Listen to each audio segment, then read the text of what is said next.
Greetings, gamers, and welcome to the 228th live stream from the MisfitGamersStudios. I am your host, Vortex, and this is D&D Discussions. On today's episode, we have yet another background coming from Demzmar. This one is the laboratory assistant. I'm actually kind of excited about this one. Just the idea alone, the name laboratory assistant, I think hits such a different mark than something like an alchemist. This sounds great. It probably is going to be right in line with something like alchemy, but I love backgrounds that explore more about how classes would have been formed. So that's kind of what I'm hoping for in this, is to see something like maybe how a cleric would have formed or an alchemist would have formed based on their background, not necessarily just class choice. So let's find out what we have, and I've got to bring Kage back into the mix real quick. Bam, there we go. What up? Boom. Bringing it back. Oh, and Dez is here. What up, Dez? Nice to see you. Absolutely. So yet again, we are just rolling through all your backgrounds because we ain't got shit else to do. You hooking it up. We You're are keeping us alive. You're keeping the lights on. That's right. What's that? Is that Motel 6 keeping the light on for you? Yeah, something like that. But what's up, everybody? Nice to see everybody. Hope everyone had a good weekend. I was very busy. I got a new toilet installed today, so I no longer have a toilet hanging out in my living room. I actually have it in the bathroom where it belongs. It's nice. It's not leaking anymore, which is just really the biggest thing that I cared about. You have so much more content. We have told you guys. You're not listening. Did they not? Kage, did they just not listen? We've said this like every single stream. We're running out of content. That's why we're only doing one right now. We are literally down to like 4 things. We need content. Listen. Go to Discord. Submit content. I would love you guys to overflow me with content. All right, like I want to go back to having 6 months worth of content. Okay, I was so comfortable knowing we had just months and weeks. But now that I have like less than like 6 weeks of content, I'm just like, what are we gonna do if we run out? What are we going to do? What are we gonna talk about on Mondays if we have nothing to review? Listen, I mean, we could. When we talked about it, it's like Dez says they have more. I know Pokeniner has more. We haven't seen. I mean, Hecate just kind of keeps spoon feeding us every now and again.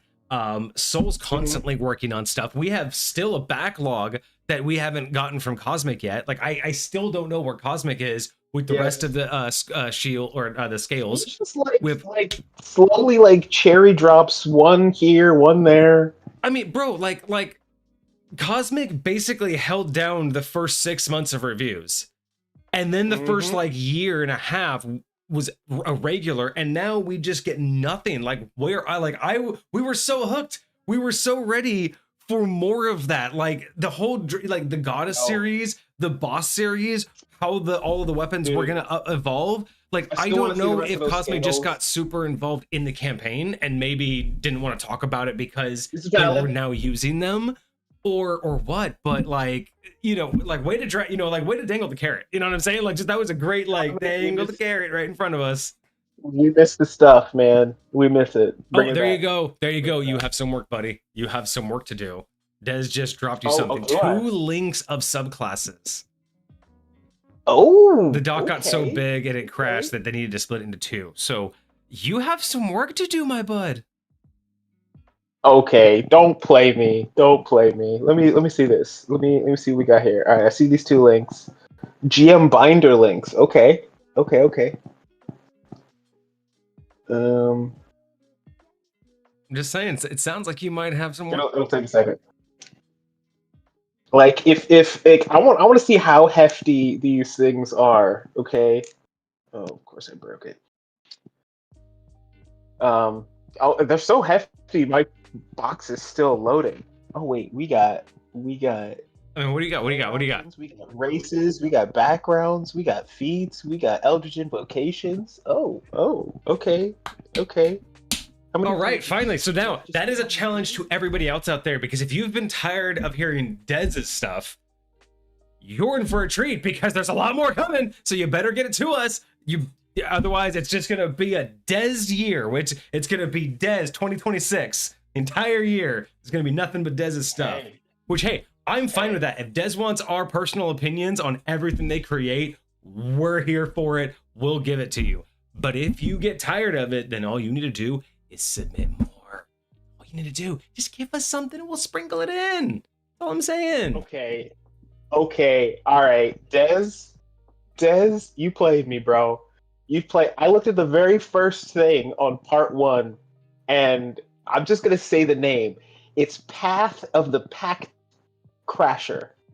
And if you know anything about like the naming The Path of the Pact or Crasher, like, okay, like if the naming structure of that is crazy, because Path of is a barbarian prefix, but Pact is very warlock specific. I'm curious what that means then. I'm already tripping.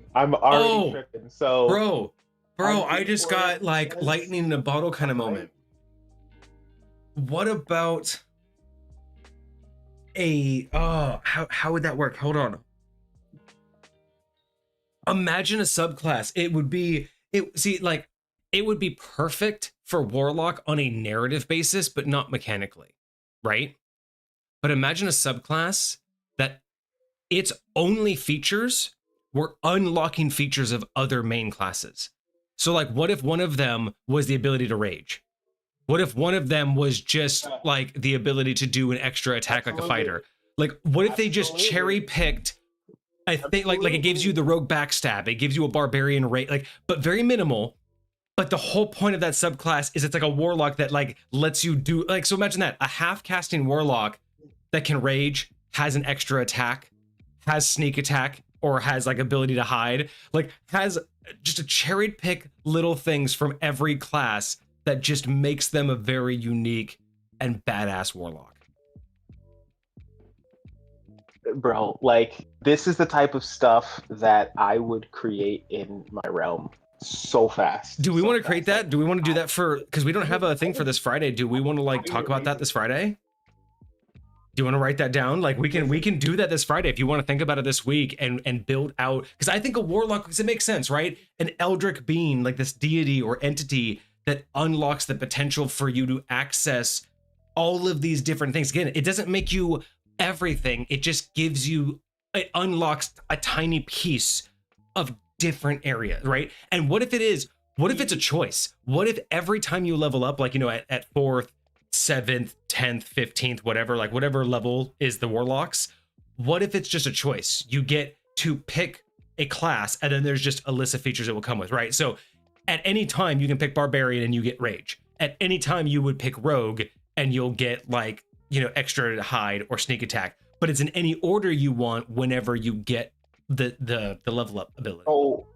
So the way that my players want to do such random, different, but very interesting things. So most of the time I'm creating entire mini classes. Like, they're very much mini classes for my players of what it is that they want to do.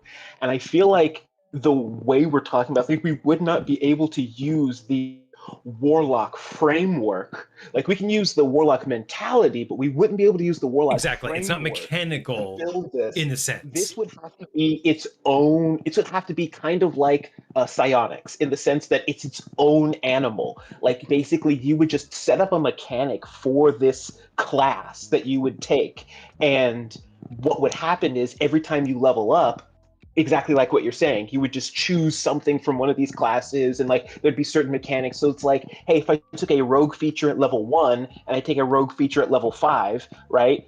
Not only do I get whatever that feature does, any of my old rogue features, like, you would like increase your sneak attack die or something like that. Because normally you won't get that unless you take more rogue stuff. But if you do take more rogue stuff, so like you could add like certain mechanics in there that like over time they will benefit and like grow if you take multiples from different, like there would definitely be a mechanic that you would associate, but it would have to be its own beast. It would have to be like its own thing. We should think about that. Like, if not this Friday, we should build that over time. I think a class that is a slight representation of every other class kind of just sounds dope. Can you imagine something that rages and then has can you imagine something that's able to rage and while raging then has flurry of blows. You know what I mean? And see, this would be the multi-class man's like dream, right? And like you would definitely have to set it up so like you're not getting like everything from every class, Correct. right? You can't be everything. You're not specializing in anything. You're just getting a sprinkle. Because again, like you get like one rage per long rest. That's it. It would be like when you get the barbarian feat, you get one rage per long rest, and that would be it. That's the flavor of barbarian you get, right? What with rogue, maybe it's sneak attack and or the ability to hide, right? So maybe you get two versions of like you can like double down on rogue. Monk would simply be something like deflect missiles or the ability to do flurry of blows, right? Like one thing you get, like you just get a thing that like, wait a second, you're not a monk, why are you able to do that? Wait, you're not a rogue, why are you able to do that, right? It's one of the signatures, but without being OP, without being able to be, to take over. You'd never want to take over. You only want to be able to spotlight. I like the bard because they're a little jack of all tradesy, but at the same time, like I still want them to be able to feel like, with whatever limited things we give you, you can still feel useful, right? Exactly. So, as long as you still feel like you can now. Depending on how you build your stuff, you could feel less useful than somebody else next to you, because if you're out here doing too much opposite mixing, right? Yeah. Then you're not going to get like the type of synergy that you're going to look for. You're not going to feel powerful. But like if you do synergize, like we want to make sure that yes, you're still on par with the people to your left and right. Yeah, and I feel like what I would like this to be is like you can't go bar for bar, round for round, with a paladin or with a barbarian or with a cleric. But in a round or in a snapshot of one combat, you could play that role, right? Like you could fill the role or you could spotlight as it, you could shine the way they do. But if you were really put up comparison wise, they are going to outplay you every time because they have more. But you're a bit like again, like let's say like you get the ability to rage from barbarian, but then with paladin you only get the ability to smite. So it's like you don't get any of the other paladin abilities, but just imagine being able to just pull out a smite. In a critical moment, it's like bam, I just get to do that, which could turn the tide of battle, which is designed for a paladin. So right, a paladin's going to be able to outdo you in every other way, but the ability to kind of look like a paladin in that one moment could be super powerful. And yeah, I think you're right. The right combination, the right ability, and we can't make it so limited that within the first 4 rounds of combat you are no longer anything, right? You can't make it so like if you get rage and then you get kicked out of rage and then that's it, you're done, you're no longer able to spotlight as a barbarian. Like we don't want it that punishing, but we also don't want it to be where you're able to just play any class at any moment. Like you're not playing the class, you're just able to. We don't want to make it not worth it to be those other classes anymore. Like we want them to still feel like they're them and that they can still be really good and valuable. But this person, they have the fact that they can mix so many things, like it's the combinations and the synergies that you wouldn't be able to find with anything else. I think that is where the sweet spot lies. Because like imagine you can get a stunning strike as a fighter or a rogue or something like that. Like that would be crazy. That would be cool. Imagine there you go. That's what we're talking about. And then sneak attack, like get the front door out of here, man. Like dude, think about this. Think about the fact rage, well, you could actually have really cool things. So what if you only get like the limit of 1 rage per long rest, but you get all of the perks of rage, but none of the downsides?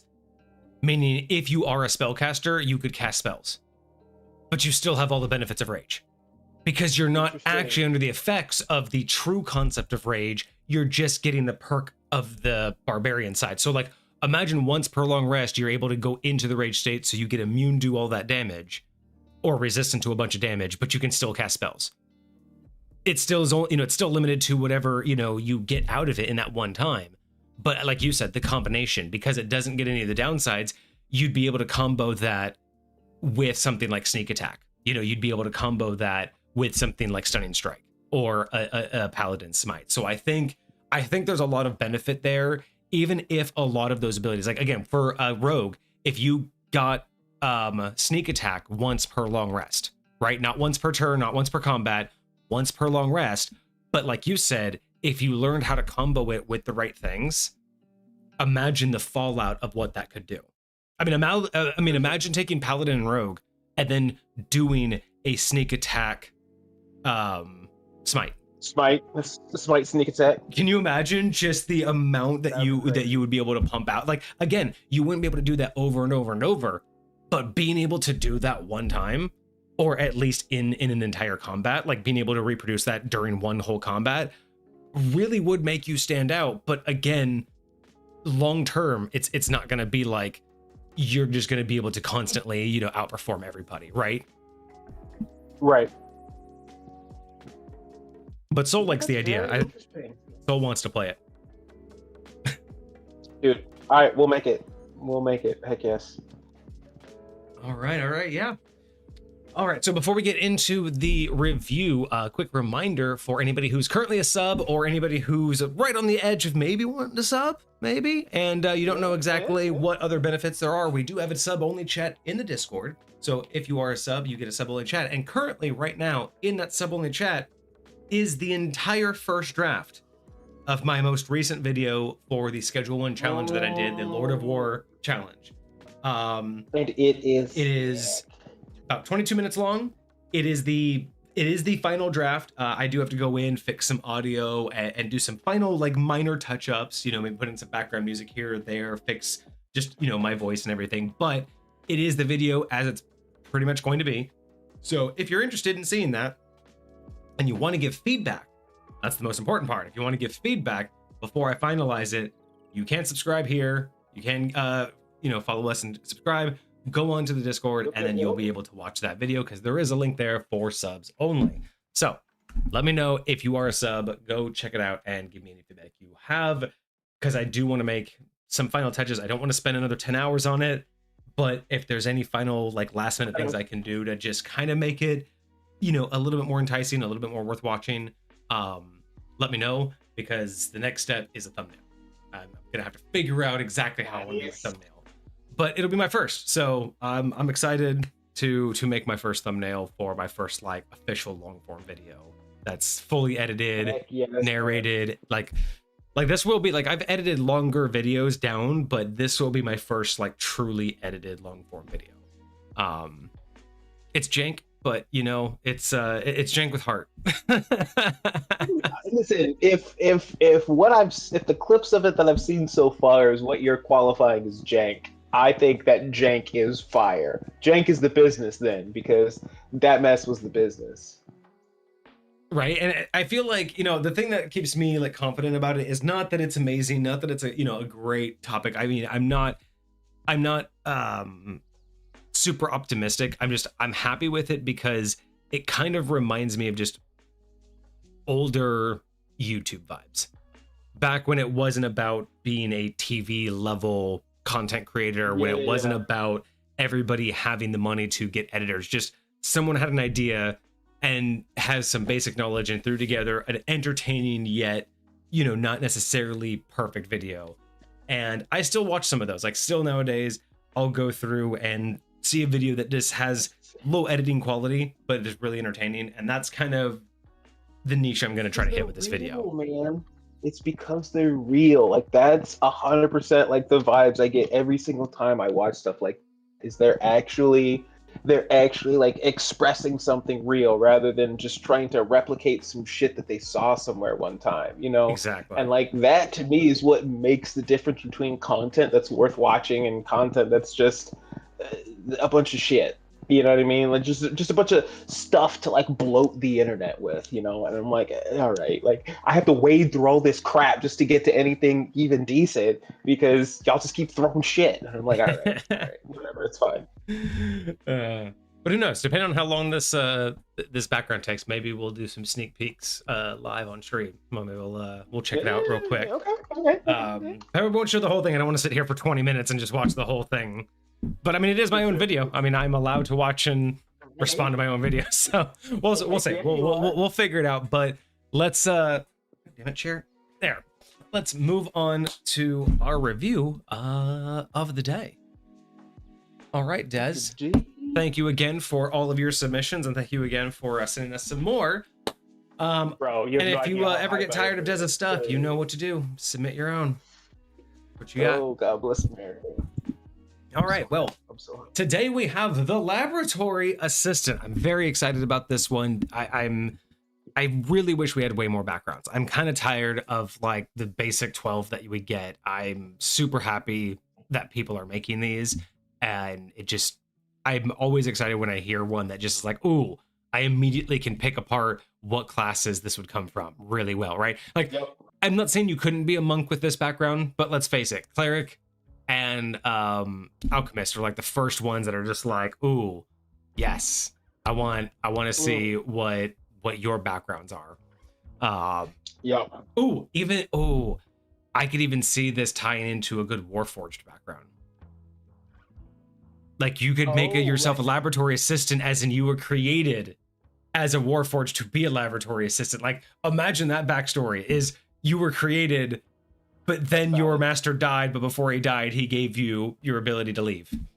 And so you're a Warforged that you like that, simple as that, but that sounds so cool of a backstory of, yeah, my master died, but before he said I could leave, you know, he turned off all of my safety protocols and said, you're free to leave.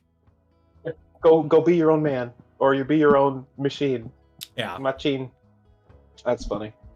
All right, Des, what do you got? Let's start, as always, with the description. In the arcane laboratories and alchemical workshops of the realms, laboratory assistants give their aid to those who pioneer both scientific and arcane research. These inquisitive souls dedicate their lives to the pursuit of knowledge, aiding scholars, wizards, and alchemists in their experiments, often standing in the precipice of discovery and the brink of calamity. Interesting. I kind of like that, but not being the ones that are like this isn't the people that are pushing the bounds. You're the ones there like holding the line while the people are pushing the bounds, right? Like you're there witnessing it all and You're being the support system. Yeah, you're integral, but you're not the one making the decisions. You're the one making sure the decisions get done. Mm-hmm. I like that. Okay, good, nice, sweet, but it's very open, very expansive. I really like the draw to that. I do too. Skill proficiencies, we've got Arcana and Medicine. Medicine's interesting. I would have expected, well, I guess what would be the other option? I mean, I guess herbalism, I think, is the one I'm thinking of. The only other, with herbalism, like maybe nature. Yeah, so maybe that's what I was thinking of. Is more like maybe nature would make sense. But I guess medicine's good though. The type of lab you're in, depending on the type of lab you're in, I can see medicine. But I agree that there are plenty of other options. Like I would even be cool with like history. I would even be cool with like See, this would be a great time to be like skill proficiencies, Arcana, and one of your choice from the following.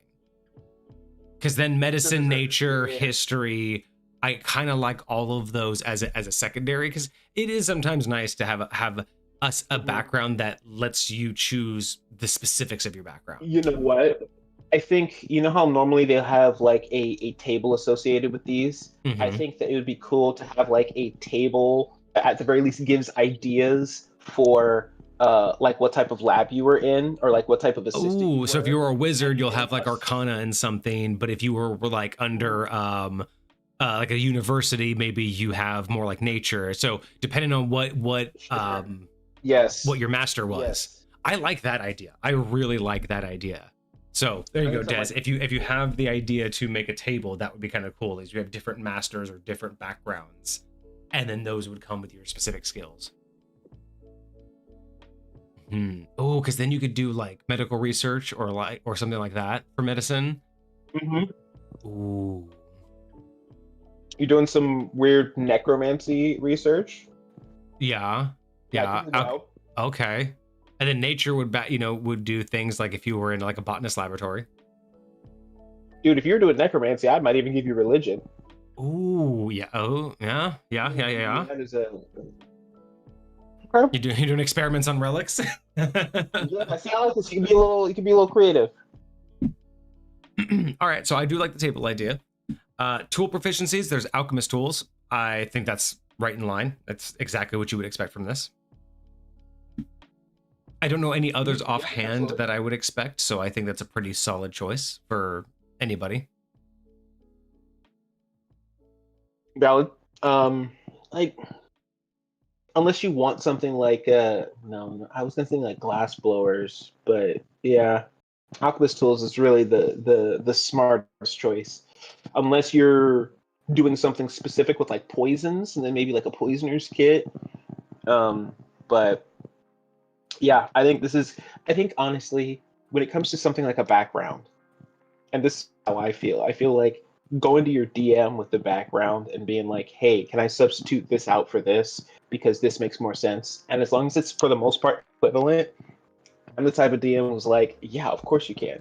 And I think that for something like this is a great foundation.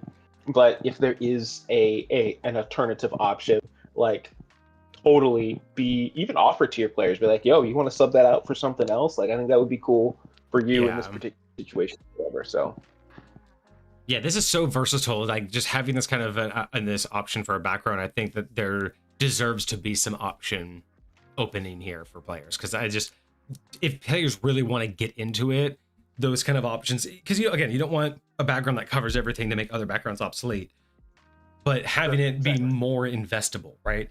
They could really invest more into the specifics, like of their story and where their character came from, not just the mechanics of the background. Yeah. Fair enough. This one does not come with any languages. Okay. But we do have equipment. We have a heavy-duty lab coat and scrubs. Technically, considered common clothes. Vial of acid, a bucket. I like the idea of where the bucket came from. Flask of oil, sealing wax, and a pouch of 5 gold pieces. Okay. That's yeah. The bucket's kind of funny, but I think this is why I will always say the best levels are 1 through 5, because they're the most creative levels. They're the times when that bucket will be used the most. Like after level 5, you will never see that bucket again. But before level 5, you can guarantee they're gonna be like, what do we have? We have a bucket. What can we put in the bucket? How do we use the bucket? What can we put the bucket on top of? Like, it's just, I love those early levels when people have use that bucket as a little pulley system to like get yourself up somewhere. And you can tie a rope to it, and you're like, let me just stick my feet in it and just pull myself. I mean, so again, stupid like that. So imagine like, you have like there's a ton of things. Like a bucket's great because let's say you have a crevice, right? Like a gap, and you have people on either side, but one side has a rope, but you need to get it to the other side. You could fill the bucket with water, tie the rope to it, and sit there and swing, right? Like just like sit there and spin with the bucket like a couple feet away from you, and then just kind of like hurl it across. Like with that added weight, it would get across more than you throwing the rope. So it's like, it's stuff like that where it's like, because by level 5, you're just gonna be like, oh, I just use Mage Hand. I just floated across. Oh, I just teleport us over.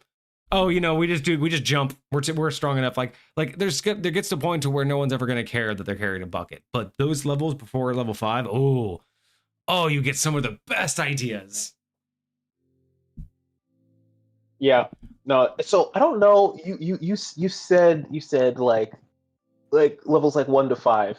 So I don't know if you sent this video to me on TikTok or if somebody else sent it to me or if I sent it to you, but it was basically talking about what level do you start your campaigns? Like, yeah, and some people were talking. You said it to me about people doing 1 through 3 or up to 5. Like some dude does it at 5, like starts at level 5. Yes.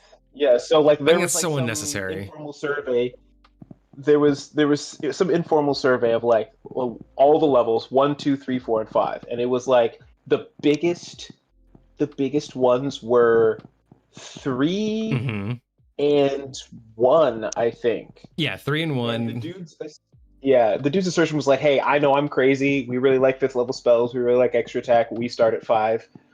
3 is, I feel like, the standard common, but anybody who's starting at level 1 is crazy. Like, what are you people doing at In level fifth 1? edition, yes. No, see, the problem is in fifth edition that fully stands, right? That 100% stands in fifth edition. That level 1 doesn't make a lot of sense because most DMs aren't ready for that type of narrative, that type of gameplay. That's literally meant for people who have never played before. But you And know, that is what I feel like is true. but at the same It's definitely time, for new players. and you know that, you know, even in High Point, once you've played your first character, which always starts at level 1, or actually no, it starts at level 3. All first players start at level 3. But from then on, all your subsequent characters will start at level 1. But that's because A, you're used to having all of the fancy stuff, and it's really meant to be that mental reset because your character doesn't have anything, so neither do you. Like, it's really kind of a good way for, in my mind, to remember how it is to have to think from the ground up. But yes, like, I let the first character start a little bit more powerful, but usually it's like you have to start from that ground up character. So I'll put it this way. Like, if I'm playing what I'll call a campaign, right? Like a game somebody else is running, these games usually have a beginning, middle, and end, right? If I'm playing one of those games, let me start at level 3, let me start at level 5. 100% agree. If I'm playing a game with this character, if I am building this character from the ground, I want to start at level 1. If I am trying to invest in this character at all, like, not at all, because, like, I'm gonna invest in all my characters, but, like, if I'm really trying to build this character up and develop this as a character, then I want to start it at level 1 because I want to get to know my character. I want to know what they've been through in those first levels. I want to go through that experience with them. Like, you can create a past narrative that you have to remember, but, like, when you actually go through these things, you play on a regular basis, when you build that, You develop like, the it's the difference between making a character and developing a character, and that's where you and I are at. Yes. Because I don't mind starting at level 5, but that sounds like one shot kind of talk. That sounds like, hey, we're gonna do this entire thing in 5 or less sessions. So yes, let's start at level 5. Let's all get to the point where we're doing stuff. But those are games, in my opinion, that aren't based off of the story and the character development. It's based off of the mission, right? Hey, this story, here's your band of adventurers, here's the goal, let's get going, and you know what you need to do, right? There's not really about the characters, it's about the end goal. And I don't mind that. It is a wild take to start at 5. I look at it kind of as it's more purpose driven rather than character driven, and again, it's like imagine you take the Lord of the Rings and you swap out all the characters with different people. Would it be the same movie? But imagine you took all the Avengers and swap them out with different people and put them back in. Would it be the same movie? Right. Right. And so, like, there's some movies where, yes, it'd be the same movie. It's just these characters are fulfilling X, Y, and Z role. And others, it's very much, oh, these characters are going through life.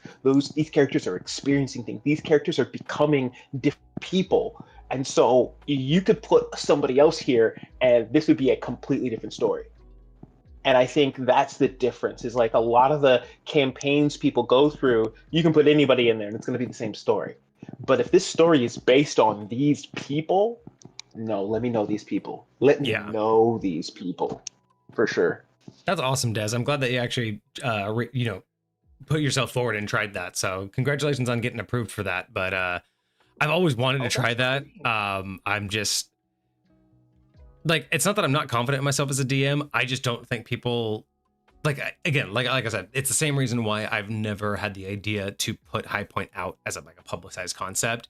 I don't game the way most people want to. I don't game the way most people expect. And so while I'm very confident, like I you know me, I will defend High Point in the way that I game because I have the backing to be able to do so. However, I also know that if people are going to pay, they are paying for an expectation, right? And so it's like, I know that I would not be able to provide the expectation that most people would be willing to pay for. So that's amazing that you're able to do that, because I could never. I wouldn't even. I've looked at paid DMing. I'm like, obviously it was like an idea, but I'm just like, nah. I just know for a fact. I'm like, it's not for me. Not that I couldn't keep up with it, but I don't think people would enjoy it, and I think it would end up It's being. yeah. It would be a disappointment for most people and a waste of their money. The D&D experience is so much about the cohesiveness of the party. And for a lot of what it takes to do even some of this kind of DMing that I do, because a lot of the DMing that I do with some of my kids, like they come and go. Like they're very much like in, they're out, they create something, it disappears. Now for me, I just take everything and I add it into my world. If you disappear all of a sudden, boom, I just got another NPC that I can use in future sessions, and it's got a lot of backstory already written for me and I don't have to worry about it. But like that type of DMing is very, very. I don't know. I really don't even know how to describe it, but I feel like there's other people like with what you build, like your realm is more about the creation of the world itself and having and giving other people an opportunity to explore it. And I don't think that's what most people think of when they think of D&D. I think I think most people think of Mary Poppins going on an adventure with a bunch of kids and like her basically taking them through an experience. And that's what I think a lot of people look at. I feel like that's a lot of what my DMing experience has kind of been like. It's like I'm taking these people through an experience. Now I get to take and craft and use that experience however I feel like after the fact, but like which is what I really appreciate about it. But inevitably, that's what's happening. But with what you've created, I think that there's a whole other. I think that's largely a part of like how you were introduced to it, because your original DM, from what I understand, very much presented you guys with a world that you guys got to explore with solid rules that existed that you guys got to butt up against, Yeah. experience, and then learn how to use your advantage when the time came. And like that in and of itself is a game that I feel like most people that play this nowadays are very unfamiliar with. Like Exactly. they don't even that like that's it's like you're talking two different languages at that point. It's like no, that's not what I think of when I think of D&D. Well, I and think of imagine I trying think to of do Clue. that either with 5e rules or having them try to keep up with me with second edition rules, right? It just Mm-hmm. it wouldn't work. But I This is why that's why I tell people I play ghetto D&D. Like, be very prepared for everything to be very, very like you view time, very wibbly wobbly, timey wimey. right. But I do want to hear about it, Des. You need to keep us updated at least in the Discord, if not while you're on stream. But let us know Oh how yes. that goes. Let us know like how you're organizing it. I'm curious about like the campaign that you'll run, and what that setup is. Because like I said, I looked into it. It seemed like maybe I should have tried it at one point, but I couldn't bring myself to do it. I didn't even try to sign up. I'm just like I don't trust that. Like I trust that what I have is fun for like my friends and fun for people who would give it time. But if I'm gonna put myself out there and try to explain it and then have someone put down money, I really don't think the majority of people looking to pay for a DM is looking for the experience I'm giving them, right? If you're paying for a DM, you have a high expectation, or at least not a high expectation, you have an expectation. You have an idea of what kind of game you're going to So play and what kind of control you'll have. And I feel like I don't offer that. So, I'll say this to that. I think that there are some people that are willing to pay just because they feel like the paying will get them more consistency than they'll get with people outside of it. Because if you're willing to pay for it, you're going to be there for it. Like you're going true. to show up for the thing that you're putting your money towards.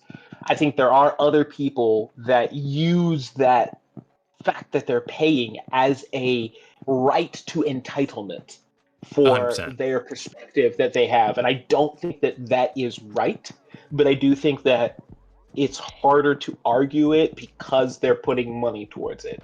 And I think that's what gives them enough of a we'll say a leg to stand on, even though I think it's flawed with some logical fallacies. Uh, because no matter what, like you're sitting down at somebody else's table, and they are the DM, and you're saying by coming here, I want to experience what you have to offer me. Like I don't go to McDonald's and ask for a Subway sandwich. Right? I don't go to Right. McDonald's and ask for a McDonald's burger because that's what McDonald's provides. Oh, I'm paying you money. You should give me whatever I want. No, I give you what I provide. I Right. give you what this store has to offer. And if you don't want what the store has to offer, then you should go to a store that offers whatever it So is that you're looking for. So And using that analogy, the reason why I don't offer myself is like using that analogy. I think of like a food court in a mall, right?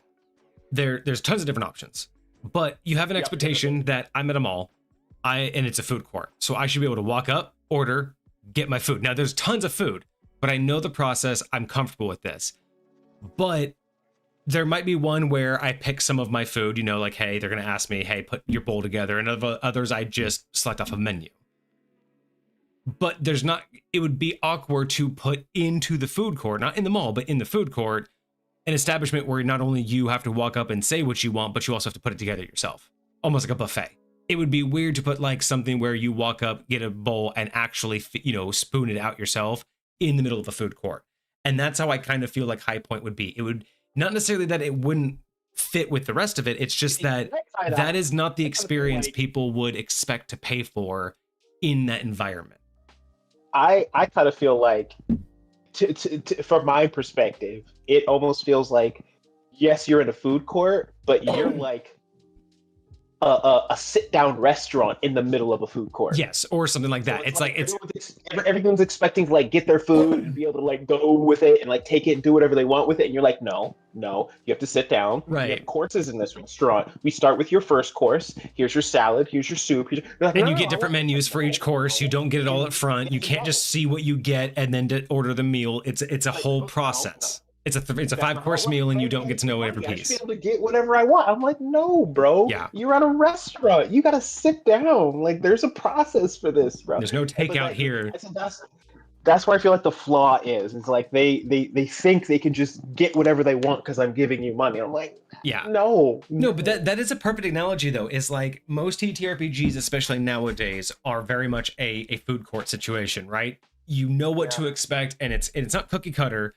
But you know what to expect, and you know how to interact, right? You go up, you choose what you want, how you want it, and then you walk away with it. Whereas, not to make it sound better or fancier, but High Point is much more like a restaurant where you have like a 5-course meal and you don't necessarily get to choose. Like it's like the chef prepares it, but when you arrive, you get to choose between options, and as you choose, it progresses the meal. Like it's kind of that thing, right? It's like you choose your appetizer, but then you also have to choose from a list of paired wines or a drink, right? Then you have to choose from a list of entrees, and then you have to choose a list of desserts, and then you have to choose, so I feel like that's kind of like you were saying, it's a different approach. It's not, you're not going to know your entire meal up front, kind of like with 5e. You're going to know your character back to front before you even game.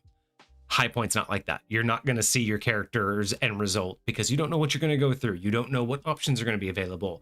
Not everything can just be chosen from a list. Some things you might have an idea, and then you might meet an NPC who unlocks a new option, and you're like, wait, that's an option? It's like, it is now. And that's the idea, right? Is you won't know that going to the food court, because the food court, it's like, I want a number 3. You know what a number 3 is. There's a list of ingredients.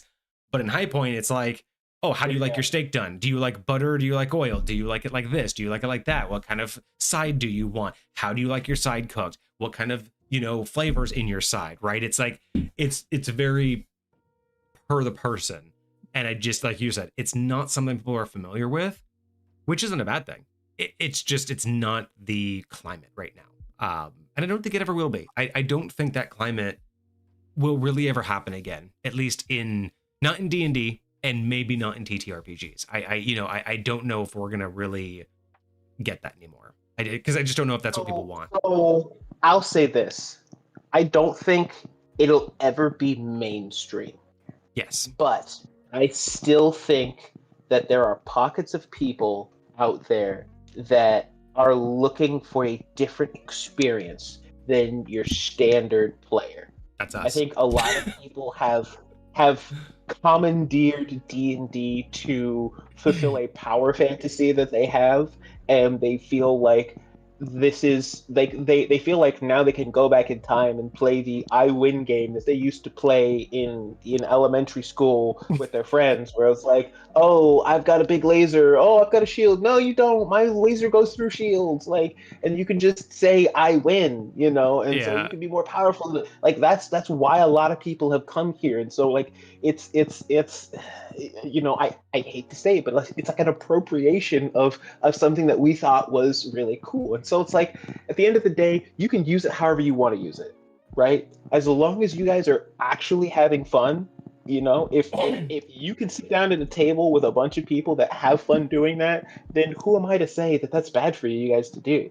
Like, go have fun, go enjoy your time playing whatever you guys want to play. But at the end of the day, there are plenty of people who are like, I like getting to come together and work with a team. Like, I so want to play that, and I hope more people find value in that. And I really hope that what we do here demonstrates that mindset's value. And And who so, knows? Maybe that just means that we need to actually play more often or just at all. And just, again, just kind of lead by example. Just show off how we play. yeah, hey, But that I'm was here like a for it. 15-minute detour. I think we might owe Des All a right, little bit more of bring a it back. review. Let's bring it back. I mean, it's not like Des hasn't gotten like enough, attention in the last month and won't have another 6 months worth of attention. But we have Like, seriously, it might be. stuff. It might be. All right, but we do have two features that come with this background. So the first feature is lab protocols. Mixtures, tonics, solvents, acids, and so on. These were once your means of income. You spent your days learning the precise means of pouring and creating such things. Now that you've moved on, debatably, bigger and better things doesn't mean you've lost your touch. When you're crafting a potion, discerning a potion's effects, or identifying a potion's crafting components, doing so takes you half as long as it would normally. That's great. Okay. That's not super impressive. It's not game breaking, but that is a good amount of time saving, and just in general, that feels great for a background. Half the time is amazing. I because here's the deal. As far as I'm aware of, I don't even know where to go to look to see how long that would normally take. Right? So, It's also open to homebrew. Like, if you have a homebrew thing, that's easy to say, Yeah. hey, you say it takes 1 week per, potions level or whatever, but this is half that time. I will say this fits very well with how 5th edition currently works. But for me, I have said for a long time, I think background features are lackluster. Like, they don't actually ever get used because they're so not empty. They don't have enough for you to actually play with. Right? They don't There's have no enough reason to go out of your way for to you mention it, because nothing directly that you interact with will affect it, right? You almost have to craft, or you also have to fabricate a reason to use it. Whereas this, Yes. if you choose this as any kind of person that is going to make or deal with potions, instant benefit. Yes.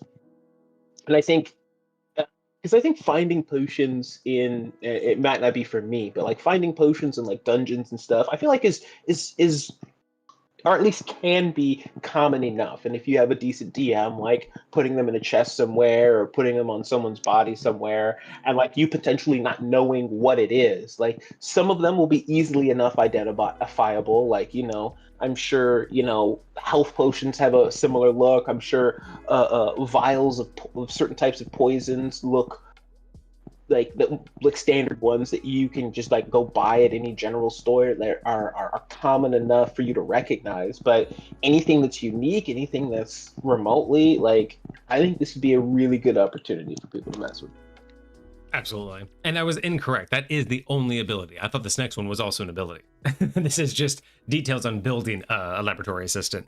So yeah. I like that one. I do like the time cutoff. I think that is really cool. I wouldn't mind if there was, because you said sometimes they're lackluster. One that is somewhat lackluster, but I think it's mainly because no one uses it properly, is I wouldn't mind a secondary feature of lab protocols to help add onto it that says whenever in a major city, and then parentheses, under DM discretion, you are always able to find enough work, like basically room and board in major cities. So like if it's one of those situations where a lab assistant in a big city could find a lab to go do some side work and get enough to just stay there for free. Kind of like a rogue could find a hideout or something like that. I like that. Because it would be kind of one of those things, you're notable enough, you have enough skill sets that you could earn yourself passage in a big city, as long as they had some sort of lab that you could, or, because it could be like a lab or a university, anywhere that you could use these skill sets. So I wouldn't mind that. It's kind of lackluster unless the DM really leans on them having an exchange, or if they just go, oh yeah, you just find the nearest inn, you're done, right? But if it takes something, then this would be kind of cool to offer that up, because sometimes clerics will get that. Clerics will get like free room and board, so it's kind of like that option. Clerics can get that. I think bards have an option to like work in taverns for something to that effect. There's definitely all types of and I'm honestly thinking about it, and I'm like, with the exception of some specific backgrounds, I feel like almost every background should have something like that, right? Because every background is its own profession, right? Like, something like soldier, like being able to get like hired on as like a bouncer or a bodyguard or just something. Everyone should have like a small twist, right? Because if they all just had the same thing, then you might as well just not have it, right? If they can all get room and board for free, then why even have room and board, right? Unless they have to stay together. But like the guard may be like you can give the guard anything from understanding, like guard movements, so they have a better chance at stealth when dealing with town guards specifically, or something along the lines of if you wanted to do like the work, like maybe they get discounts on like a horse or something, like if they get it from like a military stable, or like everyone can get slightly different things, right? Because I think that there's definitely, you're right, every background deserves to have a professional boon, not just a feature, but like a professional boon. But I think each professional boon should come slightly differently, so not everybody is just like cookie cutter getting the same benefit, right? Yeah. I agree. I think that's an interesting way to put it, but like I think that's the way that works. You can have like a feature and then a boon, almost like a passive effect, and then like an active effect that you can like, or call it an accolade. Like your profession gave you this accolade, right? Like it's you're known for that, or it's something that you can use. It's you can use your accolade. Like again, like what we were talking about for this one, you are proficient enough to work in labs. So if you're in a big enough city, you can find a lab to work in. That could be a morgue, it could be a university, it could be like an actual lab. But you have that accolade enough that you can, if you can find a big enough place, you could do that. So it's like, I like that. Yeah, a feature and an accolade would be really cool for backgrounds. Very cool. But yeah, other than getting like a free job, I'm trying to think of like it would be interesting too if we had other features that also came, like what you were talking about. There was a table of different bosses that you used to have. It would be kind of interesting if you could also make different, like have a different feature for each one of those too. Like you learned a specific thing based on who your boss was. Actually, yeah, that would be interesting. I would have to think a little bit harder on like what like how you could specify those things or tweak those things. It would have to be something where like the general idea is we'll say universal enough to like be shared between a lot of different laboratories or professions or whatever, but I can see that. Even with this one with other backgrounds, because I think that is a really good idea, is to like bring a little bit more uniqueness to them so they don't all feel the same. All right. But let's find out, what do we get for building a laboratory assistant character? So laboratory assistants are individuals who have devoted their lives to the pursuit of knowledge in arcane arts or scientific endeavors, and as such, most are wizards. Okay, so we get a gentle nudge towards wizardry. They are often apprentices, researchers, or assistants to learned individuals in laboratories and workshops. Laboratory assistants may have a specific area of expertise, such as a magical study, alchemy, or even engineering. Some laboratory assistants are more lab rat than actual apprentices, and in such cases, escapees make for paranoid and dedicated adventurers. Okay, so the idea being you've left your apprenticeship for some reason, so you may be on hyper alert. So just kind of ideas to help get fuel what was your previous job and why is that affecting you now. So I'll say I would probably include artificers in there with wizards, because I feel like that would make a lot of sense. They're both very arcane based, they're both intelligence based, and they're both, well, I would say artificers are more likely to be in a lab than even wizards, right? Wizards love books and research, but also and by lore wise, I would even say they're artificers and sorcerers, because if you think about it, if the wizards are the ones that they're serving, the wizards have all of the study, all of the education, all of the history, and these guys are just their students, right? But they're the assistants, usually get treated like shit. But imagine the assistant is learning by virtue, it's like on the job training. They're learning by being around the master. So if the master went through all the study, that's like the wizard. And then you have the sorcerer or alchemist who's just sitting there learning by proxy. And that's why their magic works different. That's why they're half casters. Like, there's a little bit more lore, I think, for friendliness to sorcerers and brain. Wow.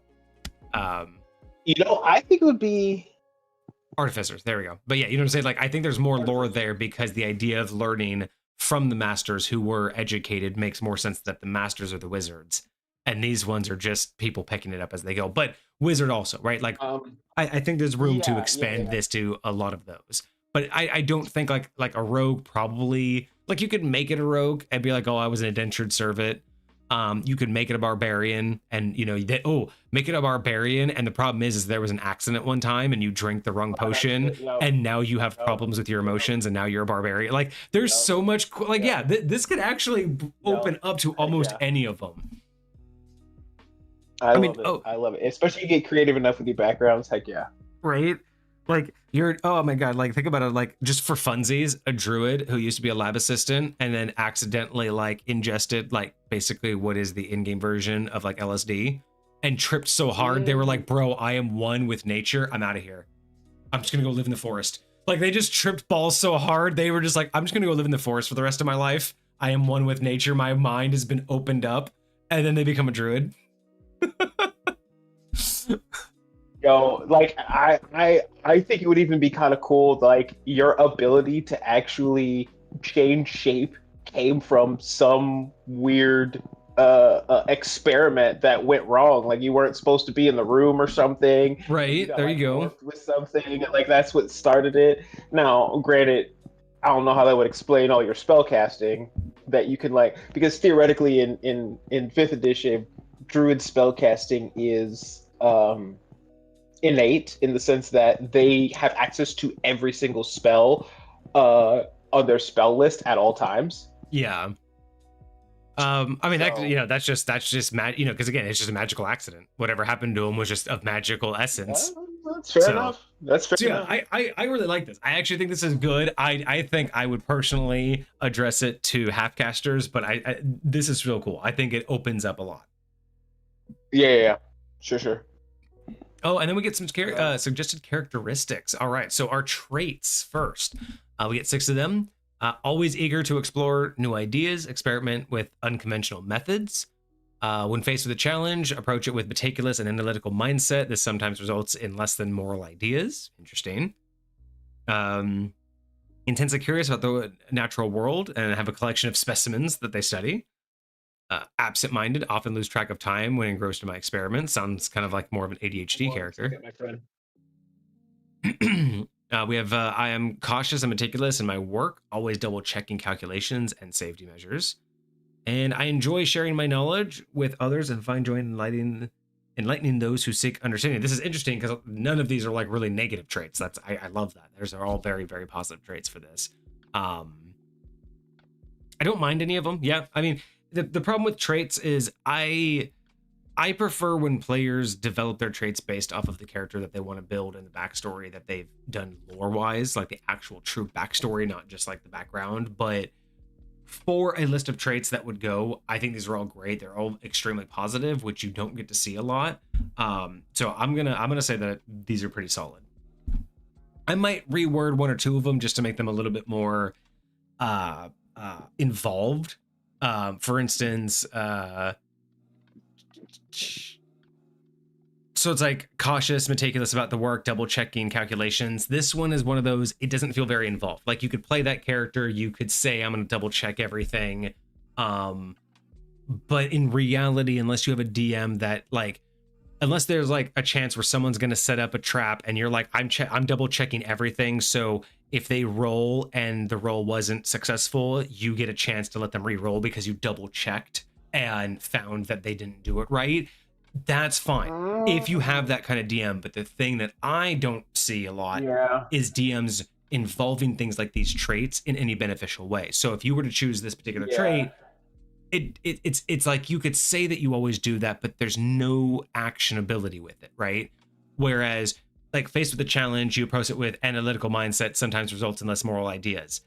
Again, it's a great way to play the character, but you don't need a trait to play the character that way. Like the trait would not change the way you played the character regardless, right? It's just a suggestion. Whereas, eager to explore new ideas and with unconventional methods, if there's an obvious way to do something and then there's a less obvious way, you're more likely to say my character is going to bring up the less, like this one's somewhat guiding, right? It kind of guides how you're going to approach situations. Whereas the others, there's more actionable interactions. Yeah. But a lot of the times that's it. That's just how traits are in D&D, which is why I'm kind of against them, is because very often they just feel like unactionable character traits or character like personality traits, which never get used. So I like these. They're all positive. I really like that they're positive. Yeah. I personally might just make them more involved.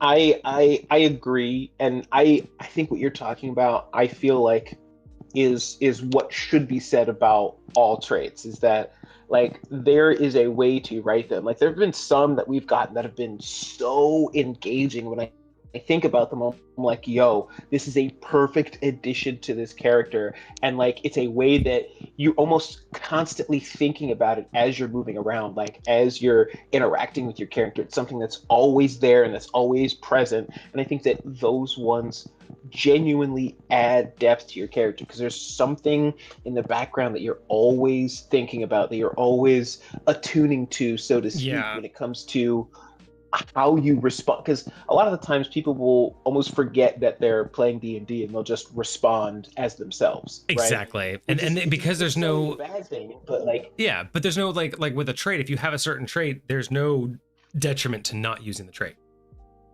You know what I mean? Like there would be no, like if I say, oh, I'm always eager to try new things, and then my character quote unquote never tries new things, the game doesn't respond.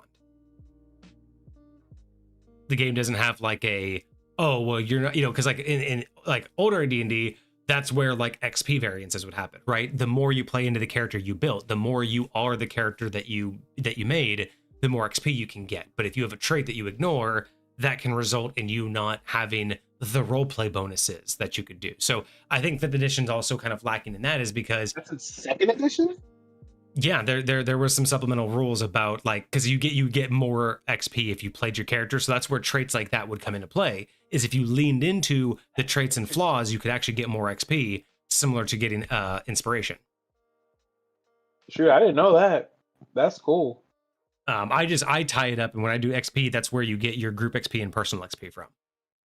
The group XP is the things that you accomplish based on pushing the story forward. The personal XP is the way that you did it, is the way that you played your character. That's why personal XP can grant you a whole lot more, is because you as the party killed the monster. But if you as the character did something so mind-blowing amazing that turned the tide of battle because you played your character that way, you're going to get a boost of XP, not because you killed it, but because the way that you did it Now, was highlighted. what about if like even if it was detrimental to what the party was trying to do, if you played your character so well, Then if you can get more XP for it. you leaned into, yeah, I guess that's what I'm like that Yeah, that that's why I that have group increased. XP and personal XP always separated, because personal XP is the bonuses you get for either doing things that benefit, like it could be anything from you did something that let a player be more of their character, or like you highlighted them, or you were their backup. It could be for playing your character, or it could be for, I'm going to give you a few bonus XP because you chose the decision we all knew was the wrong decision, and you knew it was the wrong decision, but you did exactly what made sense in the moment for your character, right? Like when you do those things where you're like, I don't want to do this, but this is what makes sense to my character. It's like, those are the times where it's like, you're going to get a bonus I for that can't tell you because, how many times I've said those words. yep. Oh, like even just there was one time I really wanted Dom to go talk to somebody that I knew would be a cool NPC for me to interact with, but he wouldn't have done it. Yeah. He would 100% not have done it. And I'm just like, no, you can't just let him walk away, bro. He's right there. Oh, it's so frustrating. It's so frustrating. Yeah. And But it'd that's be really like that why I do, sometimes. It'd absolutely be like that. I love asymmetrical XP and leveling. Like it's just, it's because you get those moments. And if you have a really good crew, it rarely ever happens where you're going to have like more than 2 levels beyond each other, right? Like if everyone in the party is Sure. playing their characters well, yes, someone might level up like a session or two before you, but it's not like you're going to be behind very long, right? You're going to take the reins, you're going to do something impressive. Like it's one of those, it Yeah, should be and this ebb and flow. It shouldn't be this, well, this person's just level 10, you're still at level 5. Like that should never happen. and if I'm not mistaken, in those sessions, it's like wizards might get to like level 3 or 5 or something like that first, but number one, it might take them a lot longer to get to higher levels. Number two, Yes, their power spike and plateau, their power curve of their class is very different than yours, meaning that when you level up, you're going to be above them even though you're a lower level, and exactly. so them getting more levels is going to allow them to catch up, and then and so like there's a give and take, there's a play that like works with it so that it makes a lot of sense for it to be that way, so that it doesn't just feel like, oh yeah, like I don't deserve to be in this group because I'm not the exact same level as everybody else. But I think that's one of the things that the gamification is the wrong word, but like the way that fifth edition has gone to make everyone and everything feel equal at all Yeah, levels. I they think that optimize the that's fun out of it. And you can see the remnants of it. Like honestly, if you look at the way that all the classes level up, the remnants are there of asymmetrical leveling, because we've seen that subclass features aren't always on the same levels, right? Some are at 4, some are at 5, some are at 6, some are at 7, some are at 10, some are at 12, some are at 15, some are at 18. And to me, that's their attempt at keeping that asymmetrical leveling, because while everyone's the same level, not everyone gets something new every time at the same time.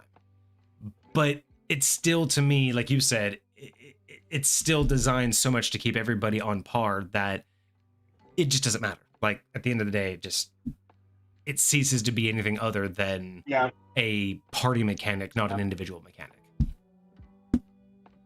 But hey, and if that's your gameplay, that's your gameplay. Hey. It's fine, but I do feel like there's a way to, because even I play fifth edition, and like I agree with that, but I think that there's a way to even in fifth edition play into those differences, and like and not be as afraid to, like, I don't want to like reinvent the whole system, right? Like I don't want to like play a whole new game, or like fix everything about it, or like change everything about it. But I do think it's important that you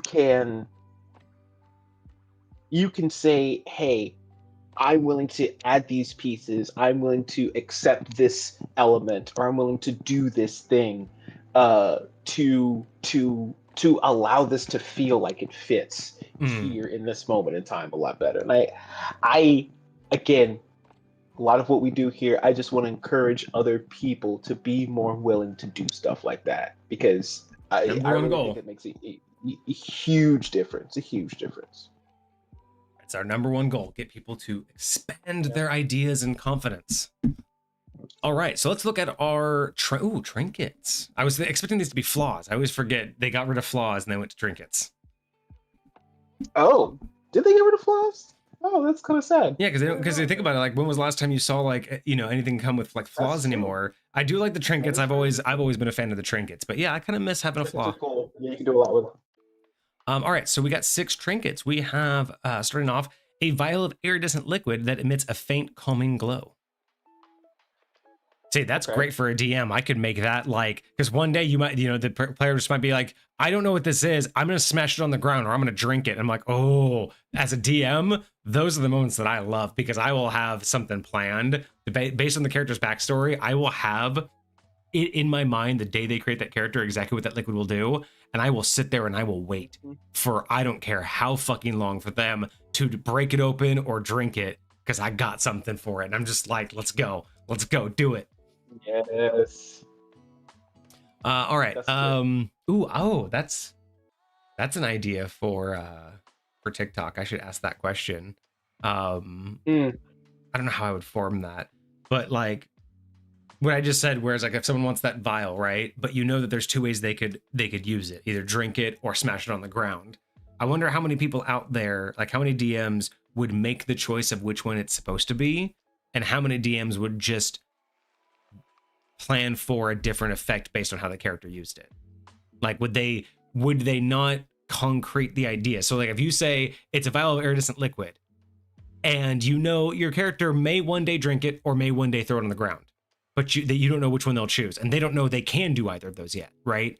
So the question is, do you as a DM decide right now it's a drinkable liquid or it's an explosive liquid, or do you say, if they drink it all, it'll do this, and it'll give them like full health. But if they smash it on the ground, it will like bring back someone to life. Like, you know, or do you have to like 100%, it depends on where they worked / where they got it. Yep. It depends on where they got it. That's like, the right answer. That's the correct answer. If you were a cleric and you were a lab assistant for somebody who was doing some research and spiritual, like whatever, you know, who knows? If it was specifically a wizard, I would say the likelihood that it does something specific is high. Yeah, that's fair. If you got it from a wizard, like the likelihood it does something very specific and very pointed is very high. And that's why I feel like it's more of a question of what type of DM are you, or are you the DM that, knowing that there's a potential, will you just make the decision, and if the character does the opposite thing, you're just like, oh SOL, that was supposed to be drink? Or are you the DM that you're like, because they don't know, I'm gonna leave it open, because that's the idea, right? Like if you say it's a drinkable liquid that heals you or brings someone back to life, and in the heat of the moment they're like, I throw it at the feet of the BBEG, and you're like, oh, that sucks, nothing happens. Are you that kind of DM, or are you the DM that's like, if that happens, I don't want them to feel bad, so I'll have a backup option in case they use it in the unintended way? Again, I'd have to figure out how to ask that in a TikTok, but I'm curious, like, I know exactly what you're asking, and to be honest, I would say I'm more of the latter. Like, I want, like, it's more important to me that things resolve in what I would consider a satisfying way, than things go exactly as I originally planned them to go. Yeah. And as a result, but like for me, a large part of a satisfying way is a way that makes sense. So if I can find a way that makes sense and have had made sense all along, and I can change it, then I probably will. Like, say I had the whole time, it was planned, like it was going to be this healing thing, and then you throw it at the feet of the BBEG, and I'm like, all right, is there any chance this potion could have been something else? Right, and then you don't mind retconning your own idea as long as it doesn't change anything they've already known. You know, as long as nothing like rewrites history and it can still like serve the same purpose, like I'm so totally still fine with that. Yeah, But that's a good one. I I mean, like that it had answer. all the clues there to tell you this was meant for healing, not for throwing at the feet of the BBEG, and y'all just did it anyways. And Well, I'm and that's the like, big deal is it depends you're on where an it comes from. SOL, my Because dude. I'm just asking the idea of like, this is not something I would have planned to give them, right? This is something that they just For sure. chose.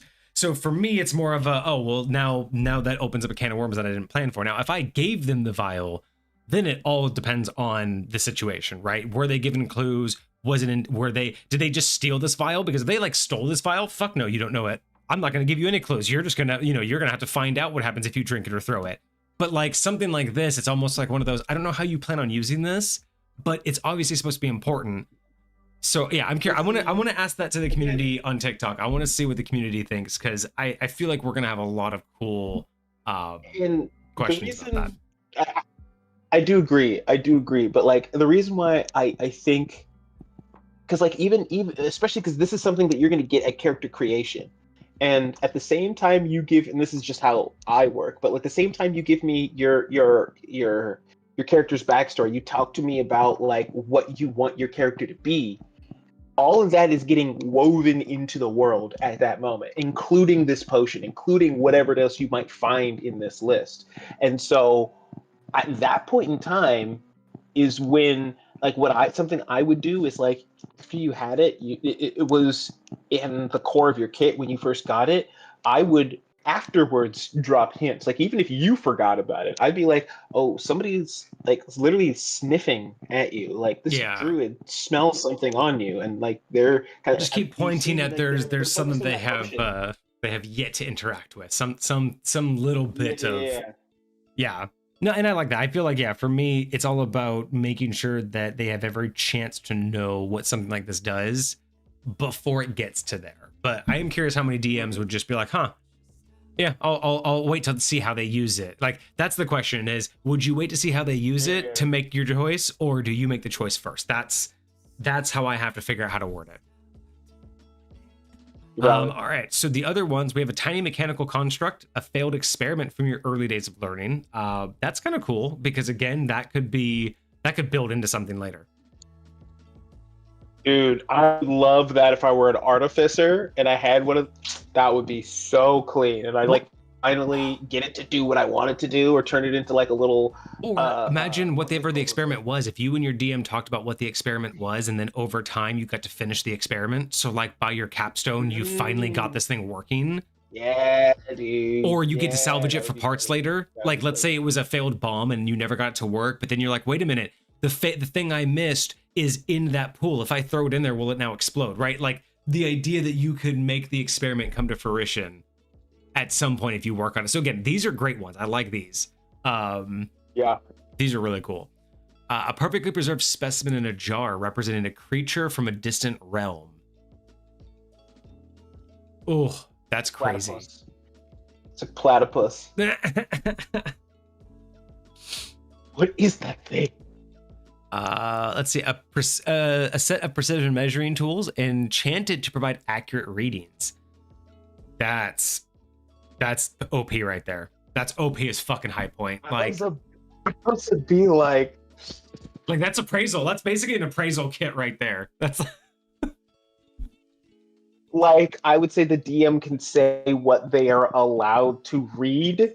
Like, okay, this is allowed to be a compass. It can tell you the right direction, or this is allowed to be a set of it's a ruler, and it tells you exactly how long something is. I don't know, but that's kind of crazy. I do like that. The accurate readings is kind of cool. Let's see. A small enchanted mirror that reveals hidden magical auras in its reflection. That's very beneficial. Like something that reveals magical auras that would basically uncover almost any illusion.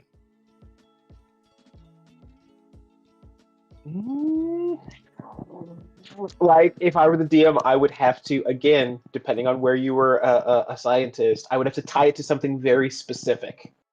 Like it's not like all magical auras. You're not just gonna see through everything, but like maybe.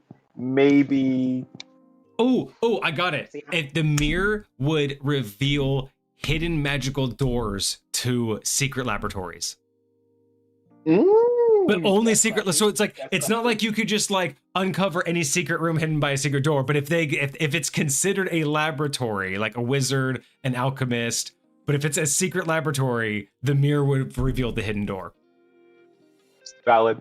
I would be okay with that from step one, because again, it's like you'd have to get yourself in the situation so perfectly, and then you're level 3, you're not going to do anything with that information. But I think that trinket could come in super handy later with that kind of a background. Yeah. See, I really like making these what do you call them? These items like potential plot points. Yes. Right? Like, okay, yeah, this is small to you. This is just a thing you got from your background. Little do you know, that's like the tooth of a god, you know, that from like a long forgotten age. That specimen in that jar is a sedated, polymorphed demigod that was trapped a long time ago and has been preserved in this jar. And if ever any damage comes to it at all, it will get popped out of its polymorph and it will return to its original form. And see, here I thought my first thing is like representing a creature from a specimen in a jar. I was thinking like, what if that was a piece, the only piece to exist in this world of some warlock's patron? Whether that's the BBEG or someone on the party, where they finally eventually realize that their whole goal is to release the specimen. Oh, that would be wild. So their deity can enter this world, and that specimen's the only thing holding them back because it's like sealed in like a protective thing. So it's like either someone in the party or like the BBGs, their whole goal is to open that jar up and release their deity in the world. And then what actually is the reality, regardless of who it is, but the actual reality is that the entity knows it can't survive here. That's why it's in a jar, right? So the reality is it's in a jar because the entity can't survive in our realm. They made like a special liquid for it to survive in, right?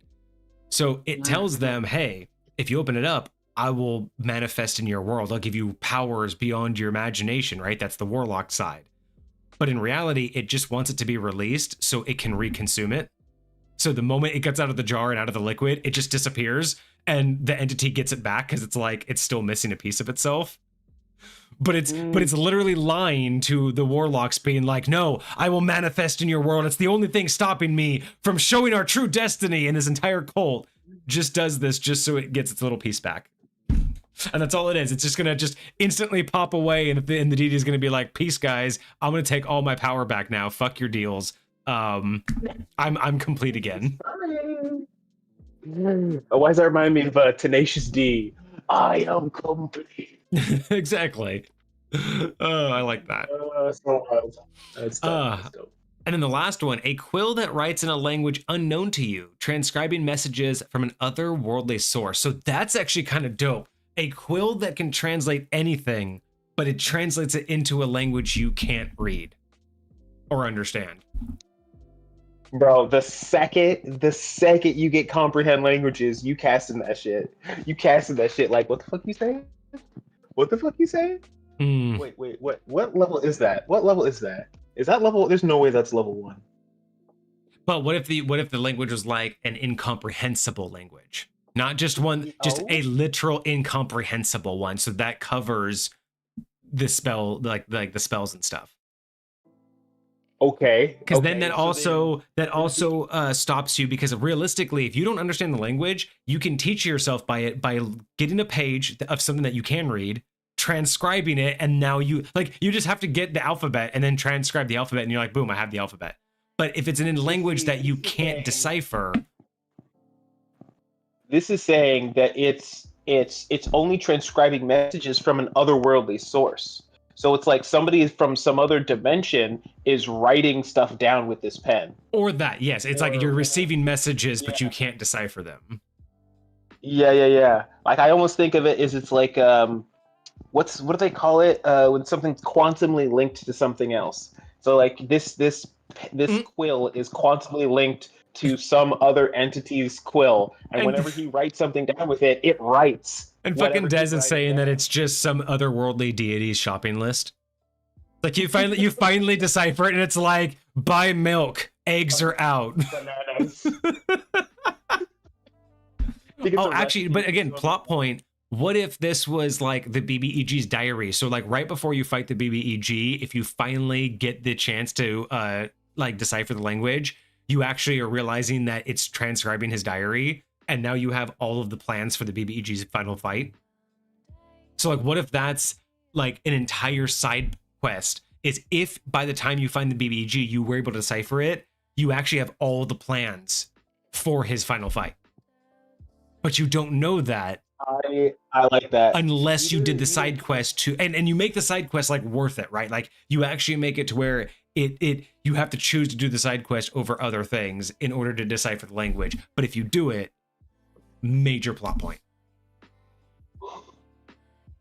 I think that would very much determine whether they were able to figure out whether the other end of the quill belonged to the BBEG or not. Yeah. Oh man, what if they got so good that what if they did it so early in the campaign that in order for them not to like ruin the campaign at level 5, you say, okay, well now that you've like you figured it out at level 10, you did it a little there, you weren't supposed to see him till level 15. So for the next 5 levels, you can now like you get them to realize they can now learn how to write in that language, and it goes both ways. So imagine that you give them the diary of the plans, but what if they now can learn the language and then in turn change the plans? So they could be like, wait a second, it says that he's going to send 20 men here. What if we turn that into 2? And then you arrive at that place and you realize, like, and what if you could fuck with that? What if you could be like, hey, look, we found out that he's actually controlling the guards in this town.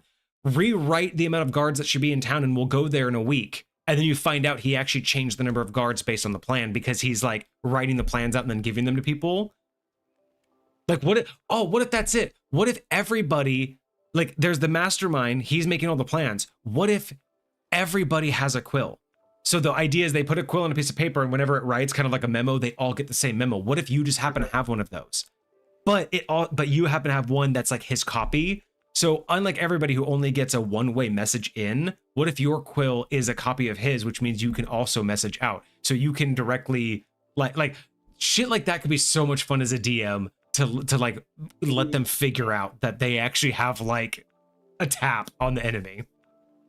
See, that's so clean because with that, like imagine you like worked for the BBEG before they became the BBEG, but then like after you left them, like they left you alive, you quit, whatever. Maybe, oh my God, maybe their separation from you is what turned them to BBEG them. Mm-hmm. And like, or you were their scribe, dude, you're their assistant. So you were their scribe. And then when you got fired, you left, didn't realize you kept the quill. So they just made a new quill. But the problem is it's the same magic. It's the same person. So your quill is still, like you said, it's linked, but you still get all of their drawings, but you never learn their language, right? Because you used to write and now it's their writing, but it's in a different, you know what I mean? So like, oh yeah, there's some cool shit here. Okay. Honestly, I think realistically, I'd like a little bit more from it, but that's a 5th edition issue. I think this gets a 10 out of 10. I think this is a very solid background. I mean, there's really nothing that we can change, right? Like it perfectly suits all the necessary means. If you're going to have somewhat of a background, this is a great launching point. There's so much lore and opportunity here, but also what it gives you, the skill proficiencies, the equipment, the tools, as well as being able to cut your time in half. I mean, it's solid. And all of these trinkets are pretty cool. Like these trinkets are cool. These trinkets are like the launching point, man. Like oh my gosh, that's wild. That's absolutely wild. Although it does make me now think of like just other trinkets too, because I'm thinking like a lab assistant. We were talking about medicine. I'm like, what if like one of your trinkets, like of a different subclass or a different background, could be like a stethoscope that when using it, like allows you to like double your hearing distance, but anything close to you also comes in at like twice the loudness, so you like have the chance of like being deafened.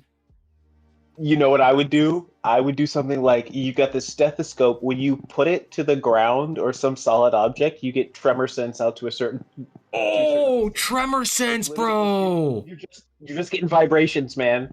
Like that would be wild. That would be wild. Dude, you get like the old school like the evil the evil like lab guys, old like timey like the round glasses that are usually like shaded. Imagine you have shades that look like dark shades, but when you put them on, they give you dark vision. So you only wear them at night. Yep. Yep. Like you can't wear the shades during the day because they would blind you. Let it be a bard, and he just walks around singing "I wear my sunglasses at night" all freaking day long. Like that would be the That's their trigger word. But oh, that's so like I would love a pair of glasses that are shades, but they're perpetual dark vision, so you can't wear them during the day. Otherwise, they would blind you. Yep. Yep. Absolutely. I love it.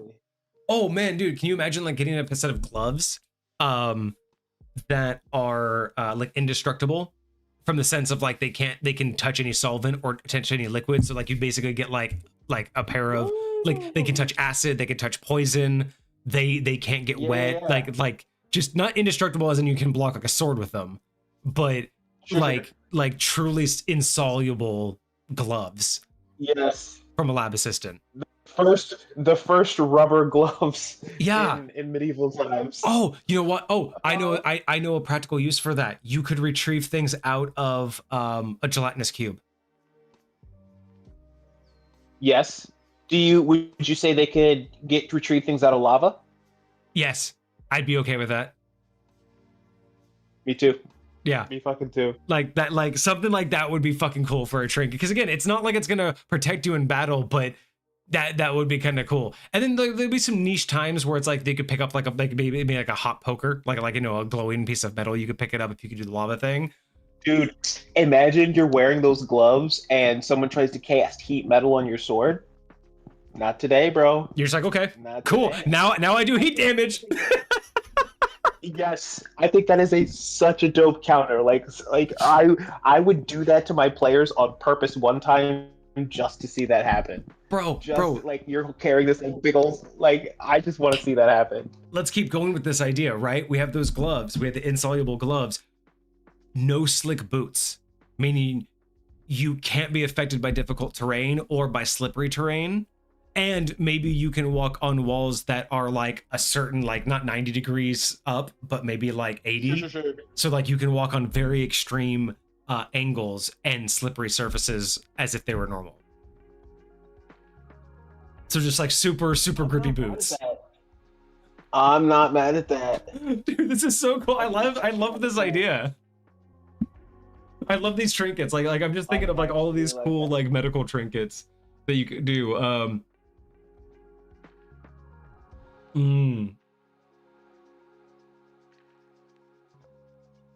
Oh, yeah, that's... Ooh, this would be kind of cool because it wouldn't do too much damage. Maybe only do like a D4 of damage, but a scalpel that cauterizes wounds as it's used. Oh, heck yeah. Abso-freaking-lutely. So it's like it only does like a D4 of damage, but in battle you're just cutting someone up, but they don't bleed, and they just have a bunch of active holes in them. Dude, I would I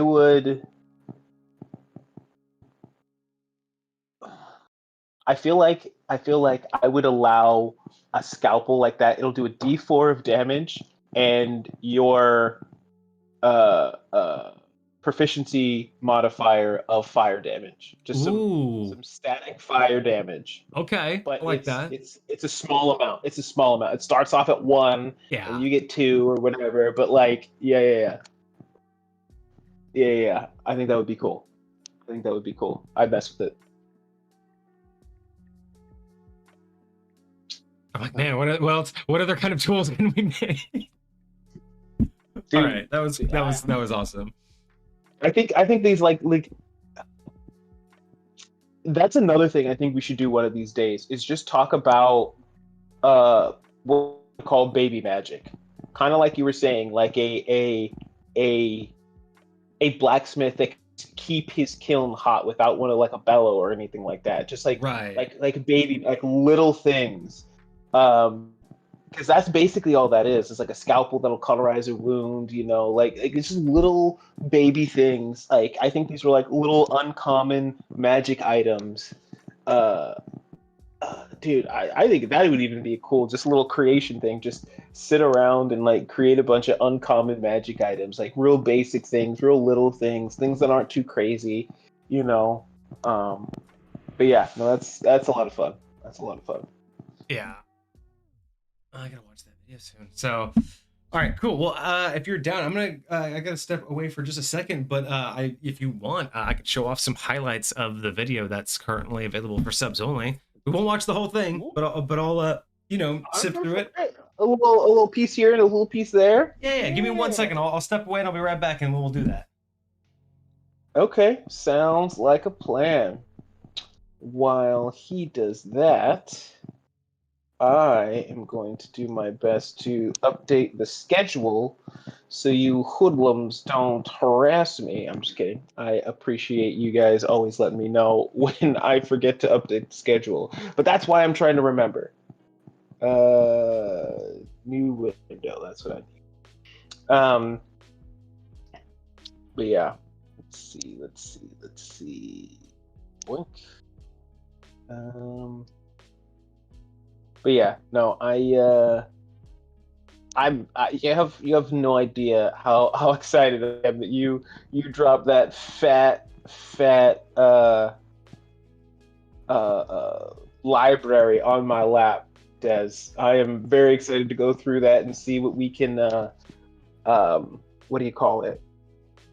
Convert to see like how many we actually have at the end of the day, because that's gonna be wild. So wild. Where are we at? What am I changing? We just finished this one. Oop. Deza says their next backgrounds are going to be much more mundane. Mundane, boring backgrounds. I'm tired of getting these. All right, well, let's just not do them then. We'll just give them a 4, and then you okay with that, Dennis? You just want a 4, and then we'll call it good. Just a standard 4. just they're mundane. Why should we even bother? All right. Wild. All right, chat. Y'all want to see some nonsense here? Actually, well, it's good enough. It's gonna be a little bit zoomed in because the way that I have the window framed. That's not gonna be a perfect 1-to-1, but hey, it'll get. We'll see. We'll see how bad it is. Gets the job done. Let's see, actually. Oh, there we go. I can do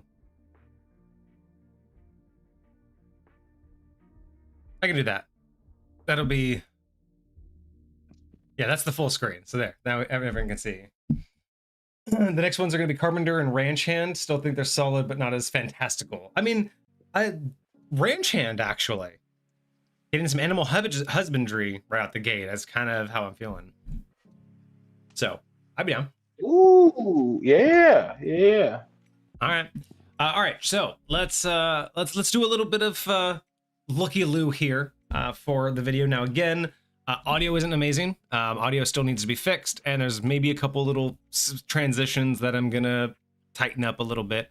So be mindful, but also be critical. I want to know where I could do better, and just in general what the total vibe is. I wanted to see if I could beat Schedule 1 like nobody has before.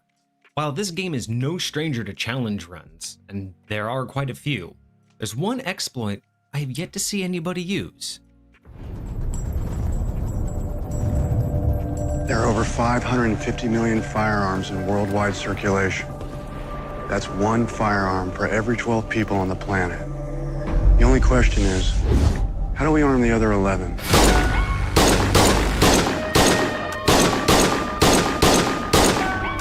That's the right, layover is we're going to see if it's possible the layover to is Schedule top 1 tier. as a Lord of War. I like this intro, dude. This is so much fun making it. Absolutely. To beat this challenge, I need to follow 3 simple rules. No dealing drugs, no making drugs. I need to slow this down. Like, this needs to be timed out better to my voice. To win, I need to have $100,000. Okay, fair enough. I need to purchase all properties. and I need to own 25 of each weapon. I also set myself a small challenge to see how many graffiti spots I could tag during my playthrough. We'll also get to see some of the stranger things that this game has to offer.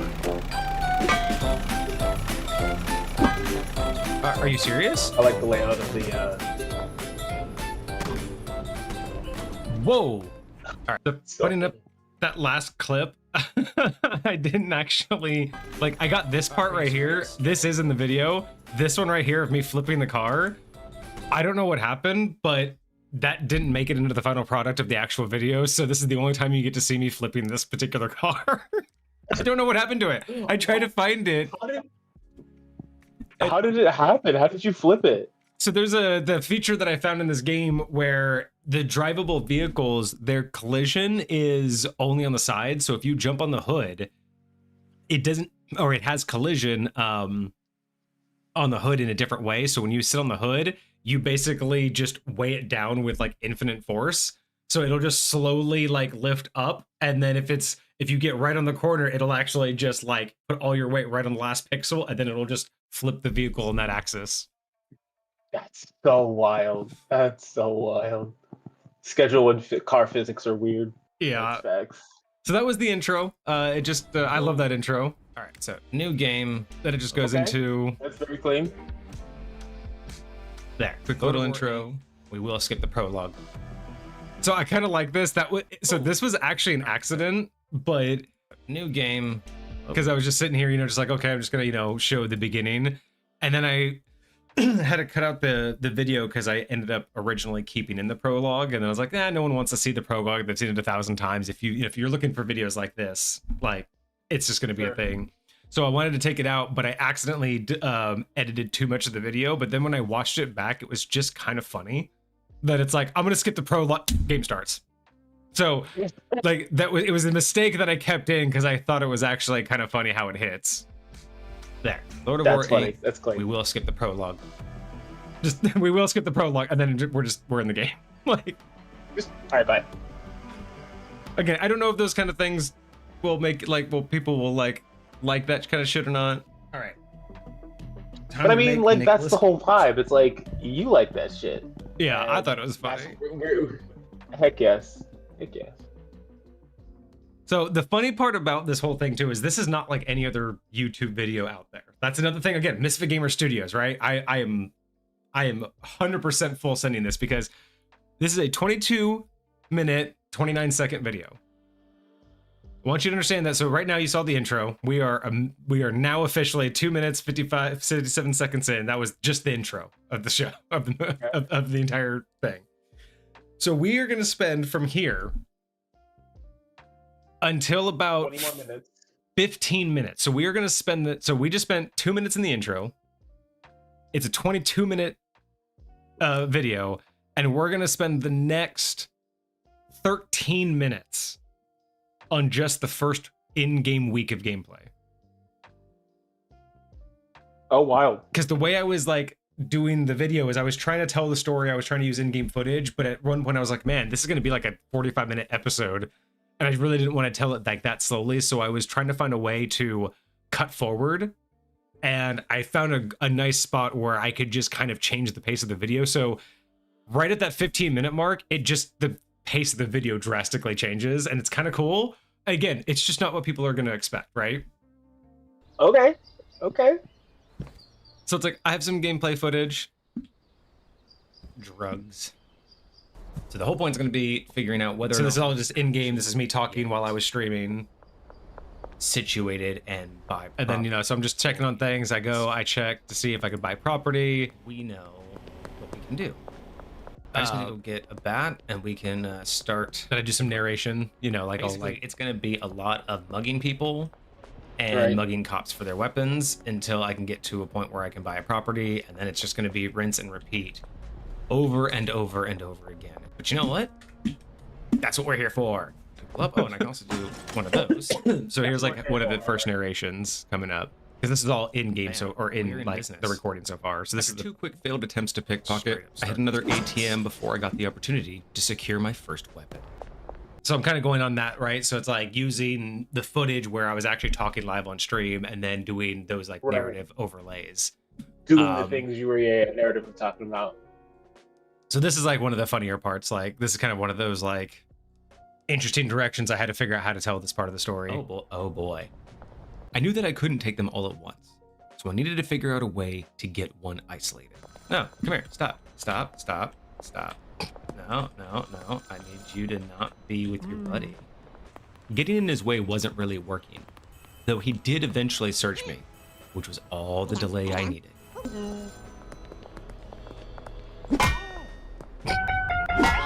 It's so hard to do. And we've begun. And now that I had the first gun, it was just a matter of figuring out an effective way of getting the rest. That was not effective. Terrible. I've only taken 2 shots. Okay. My first time with a gun, everybody. That was exhilarating. Who wants drugs when you can just do that? Sweet. All right. What? So then I go into monologuing about how this is going to work. I'm going to do that a lot. And then I'm going to come here. You have a key. So, oh yeah, so I do some more things. Like just, again, it's a lot of that, just back and forth from the narration to gameplay. Right. And then I throw things like this in. Chaos. Go get some more money. I can't rob, right?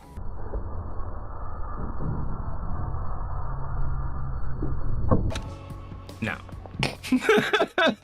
I don't know why I find that funny, but it's just... Whoa.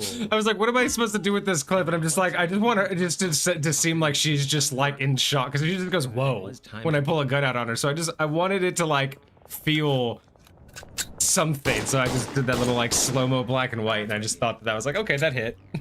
I love that. It did. Easier. All right. Boom, boom. All did. So finally got a skateboard. So much better. Oh, let's go. Did some good deals, but I lost my weapon here. So funny enough, I wasn't supposed to sell all of my weapons. You've been so chill with me. Oh, I remember that. I think I actually didn't realize did I go in the stream when you were doing that, or did I watch your video after? Oh shit, there's a lot of them right there. I wish I may have been. If I had my gun, I'd be able to do it. So this is where we fight. This is where that first. My mistake. I at least got to see one of the small oddities this game has to offer. A roadblock here. And this is where that first pop scene in the intro actually happened. Mm-hmm. Yeah.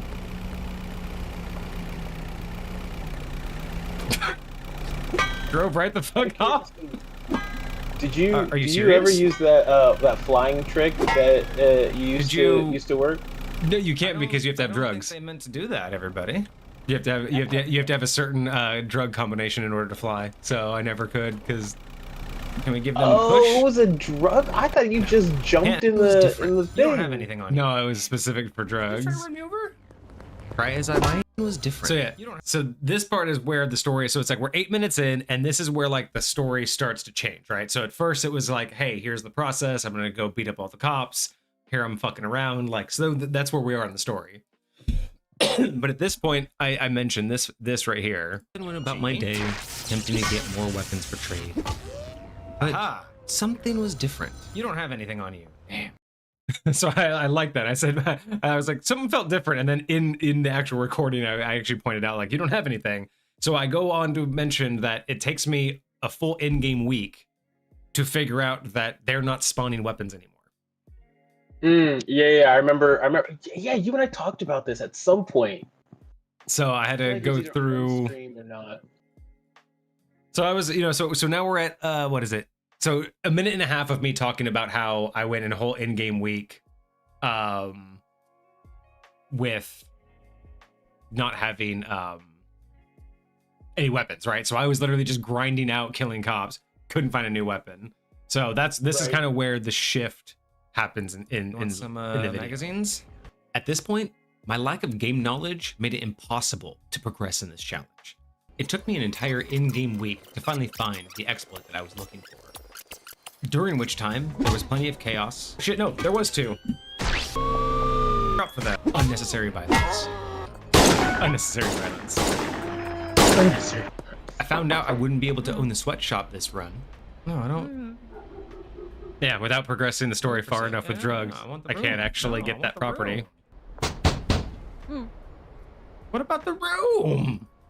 I discovered I can control traffic. So here's a little bit of the car physics. Where if you stand on it, you just push it around. Wait, what's going on here?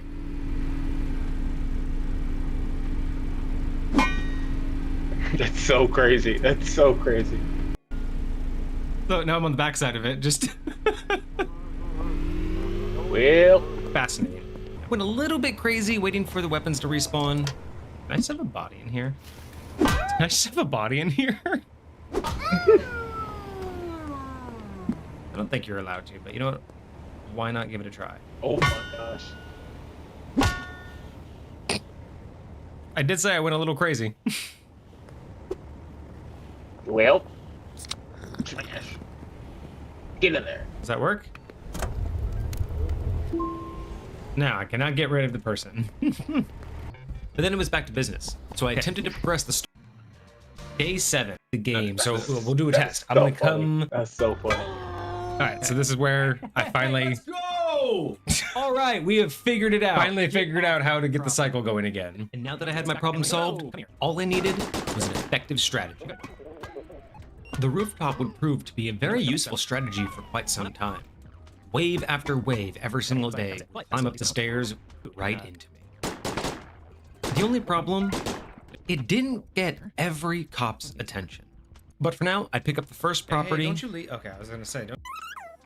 But blah blah blah. I'm gonna actually find out. So then I counted all the cops because I needed to figure out how many cops there were in the map. So I sat here and dragged them all into the pool, one by one. Oh, I didn't know there was a specific amount. Neither did I.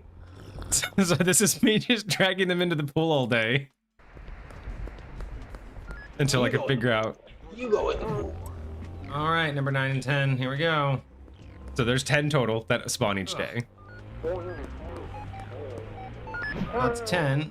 All right, so that's 10 because the roof just wasn't fast enough. All right, so yeah, this is me just basically saying like the roof wasn't fast enough, so I had to do a new strategy. So we are now the 15-minute mark. This is where we stop doing day-to-day gameplay. Like, we're not going to see me like actually in game anymore. We're going to see gameplay, but it's not going to be as much of the cut and paste.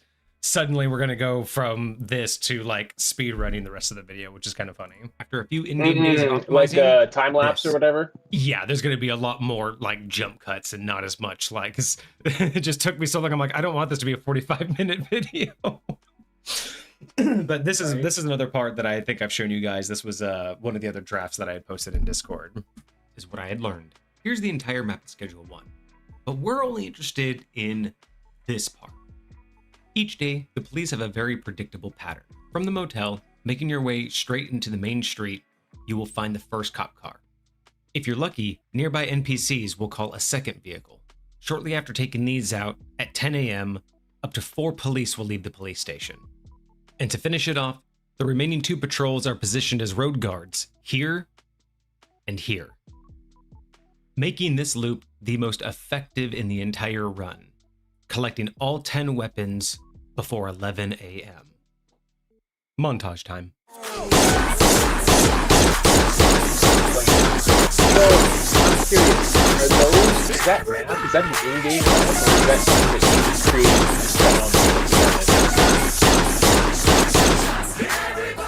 Okay, that's good. I'm sorry, what did you say? Oh no, that map. I freaking love this. So that is the in-game map. That's the map that you get in-game, but then everything else I had to manipulate. Like the icons and stuff, those are yours? Yeah. Oh, that's clean. That's clean. I do like that little bit there, the little montage of me just Dude, that montage was so fire. I hope it hits, man. Like I really do hope it hits. Like, because we're not monetized, so I don't care. Like, because it does get copywritten, but because we don't get monetized, it doesn't matter. So I just hope it slaps. Like I had fun making that. Dude, now with the proven strategy, I settled in for the long ride ahead. Forgetting that about all of our. But to keep myself from going completely insane over hours and hours of this loop, I decided to play a bit of basketball. Oh, right. And by a bit, I mean a lot. A lot of basketball. I played a lot of basketball on this run. And then... Just while you're waiting for the data reset? Yeah, okay. So I actually was able to. You out here balling, bro. Hey, let's go. Okay, we're almost there. The one before that missed, but I did do the little flash of the like this video. I kind of like that little subliminalness. So the first miss was like this video, and then when I swish it, it says subscribe. So I kind of like that little hint. Just boom. Hey, let's go.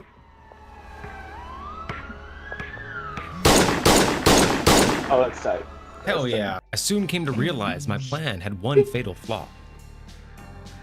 You see, I was getting plenty of weapons, and I was racking up plenty of money. But nothing I was doing was really gaining any XP. So, I spent some days digging and found yet another strategy. Because I could get all the weapons I want, everything I could, but none of that would give me XP. Graffiti was so I wasn't leveling up in order to unlock the weapons I needed, so it would have just been fruitless. So I got a couple cans. That's crazy. Yeah, I guess it's fair. But graffiti does give you a shit ton of XP. Oh, I forgot that was one of your side quests. Is the graffiti over stuff. So I like this little like quick through of all the graffiti I did. I think it's only like a minute and a half.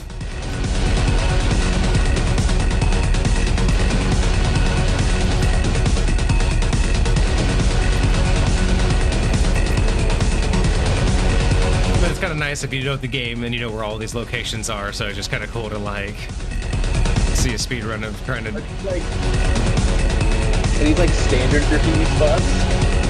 Yeah, these are all set by the game. Is it like you can only graffiti there, or can you graffiti anywhere you want, but you can get stuff? You only get certain spots that it will allow you to interact with to do the graffiti. Got you. Okay.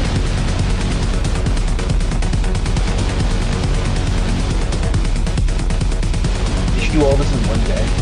No, this was just like days after. That's why it goes day-night cycle, because you can see like this was in between all of my other gun runs too. So this isn't like all one solid run. This was like in between all of my other stuff.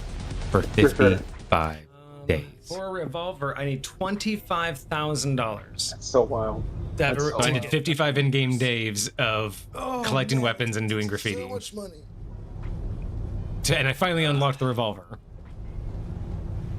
So I already have the 29 pistols, so it's going to take me 25k to get the revolvers, which is totally fine. I can longer. Yeah. Knowing that I only had so much graffiti and so many weapons per day I can do. And then,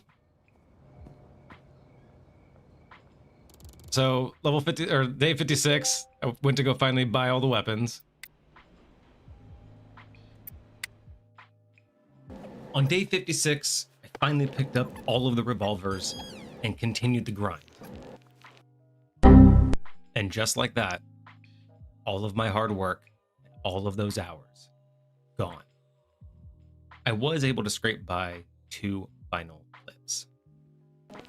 And that's why that clip in the beginning, where you saw me flip the police car, I finally had enough money. That's why I don't have that footage anymore. Shotgun was unlocked.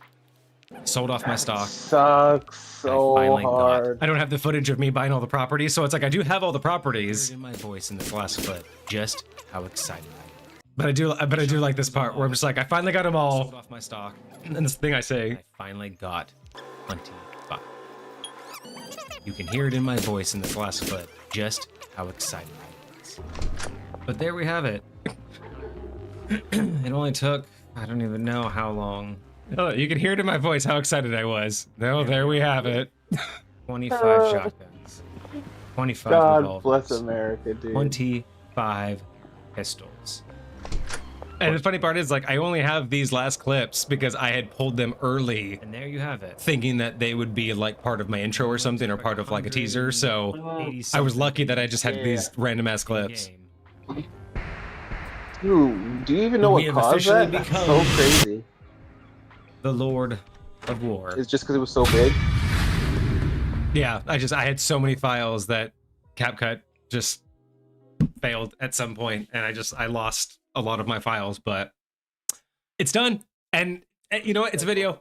It doesn't matter. I completed it. I'm happy with it. I think it's kind of legit. I think it slaps in a few areas, but Hell yeah. it just needs some cleaning up. So I'll clean it up this weekend, but I'm happy with it. I think it's legit. Top freaking tier. Well, if you want to see it in its full entirety right now, you can if you are a subscriber and you go into Discord and go into the sub chat. So you can subscribe here and go check it out if you want to see the entire video with no cuts before the audio gets polished up.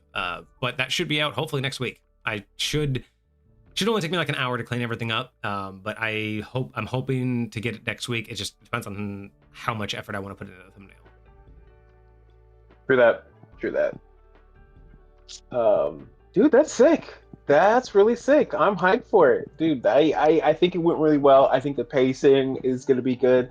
I especially like that it's almost like you're laying down the groundwork in those first 13 minutes before it starts getting hype, and then like just taking it balls to the wall type shit. Yeah. So yeah, no, I'm absolutely here for it. Absolutely here for it. That's gonna be dope. And you know what? I'm happy that I came up with the idea to, instead of just like ditching the video or changing it, I kind of was just happy with like, you know what? Let's just own up to it. Like, let's just own up to the fact that like I lost the video. Let's just use it as part of the storytelling. And that's why I was just like, and just like that, all of those hours, all of that hard work, gone. just end the video. Like, but I didn't want to end the video there, so I was like, I was able to scrape by the last like 2 clips of it, but it's like, damn, that's so shitty. Oh, that's so do you still have like the raw edit of it, like your original recording, or was that all of it? The way that it was, I only had, because I did such long streams, I could, no, actually no, I don't even have the raw anymore, because I only did the first, like I did it across like 3 or 4 days, and I only have like 1 or 2 of the original streams, because I only streamed 1 round of it and then decided not to continue streaming because I needed to record the rest. So I think I only had like 4 main files, 4 or 5 across the couple days. So yeah, so I don't have even access to download them because I didn't put them on YouTube. I only had the 1 through Twitch. So Rip. But you know what? It's okay. You know what? For a first video, I'm happy with it, and I've learned a lot. So we'll see if this thing gets like 1,000 views. I think I'll be I think that would push me to do another one. Sure. Like Absolutely. anything less than that, and I don't know if my heart was in the process enough, but it did give me more ideas on how to make content. So like, yeah, it really wasn't that difficult or that long. It's just, it's one of those on top of like the fact that we already work. Else. Yeah. It was a lot. Yeah. And considering I wanted this out on April 1st, like I wanted this out early this month, and I'm still not even done. Fair enough. Yeah. But who knows, man? Maybe I'll get like 2,000 views. Who knows? Maybe this thing will blow up like that, and we'll get some subscribers. Yeah, I think it's gonna pop off. You know, I at the very least expect at least a couple of people to come check us out because they saw this video. I'm not gonna lie. That'd be dope. All right, man. Well, let's talk a little bit about what's happening on Friday throughout the week. Maybe we'll, I know we wanted to create some stuff. We talked about conditions last week. So maybe we can either do some more creation stuff, or we can, you know, just change it up, do some games or something. Who knows? But otherwise, Des, we'll see you next week with another one of your reviews, because we ain't got shit else to review right now. So it'll be another one of your backgrounds. Heck yeah. Actually, I look forward to. I don't know which one's next on the list, but I kind of want to do the ranch hand next. Ranch hand? Okay. Yeah. I can pick that up. It just sounds cool. I think I had Carpenter up next, but ranch hand, yeah. I got you. Sweet. Is there a plan for the showdown? We don't have everybody's stuff yet, so once we get everything in, and then we can kind of figure out how we have talked about the setup for it and what we're gonna do. We're gonna do it a little bit differently than last time, so it's gonna take us a lot longer to get it set up and everything. So probably not going to be at least until the summer. But once we get all of the materials, then we'll be able to make a better plan.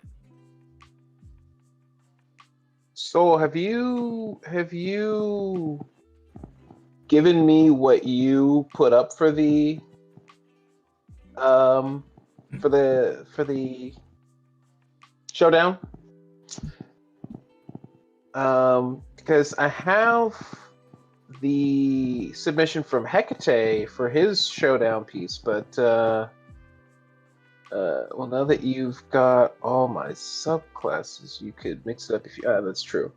But yeah, so let me know if you've submitted your thing yet. I don't want to. I want to make sure I get that set up so that we can prepare for our showdown appropriately. But yeah. Yeah, bud. Kitten. You gonna talk for everybody? You let them hear you?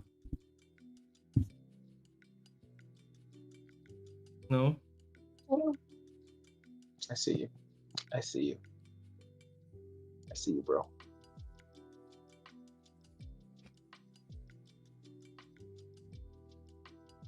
Oh, you do have it, my man. Sweet.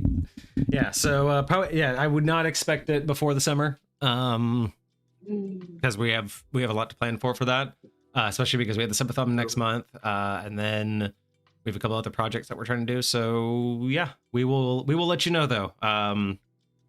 If I'm being honest, probably going to be closer to July. If I'm really being honest. But it really also depends on my work schedule, because now that I'm going to be going to that class in June, my work schedule may open up better. So yeah. What's Showdown? So last year, Des, Sol and Hecate gave themselves a challenge to build two subclasses, two ranger subclasses, and they wanted us to basically pit them against each other in a showdown to figure out which one would win. So we took both of them, built out a whole like stream for it where we went through both of them. We had a series where Kage and I both held a vote, and then chat as a whole held a vote. So we went through a few things where we'd read it, and then we'd ask questions like, you know, does it fit the theme? I had a vote, and Kage had a vote, and chat had a vote. And then it was best, you know, 2 out of 3 for every voting category. And then for, you know, like the best 2 out of 3 per vote. And then there would be a series of votes there, like 3 questions there. Then that would equal best 2 out of 3 for that category. Then we had like multiple categories. So like one was how good it was built. Another one was how functional it was. And then I think the third category, we actually had put it through, we used AI to kind of put it through like test scenarios and have that spit out like how the situation, how like the different powers would be used. And then we voted on whether or not that would be a good approach to it. So that's part of what we're going to be changing this year, is we're taking that part out of it. It was a fun idea, but we don't really want to lean on that at all.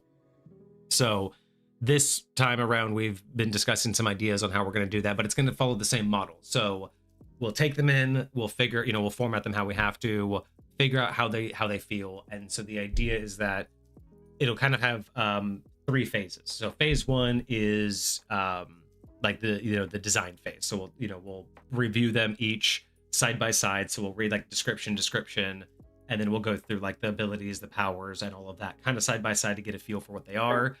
Then everyone gets a vote on like 3 main questions, right? Did it fit? Does it feel good? Would I want to play it? Right? Best 2 out of 3 of all of those 3 gets the point for that whole round. We'll do 3 rounds.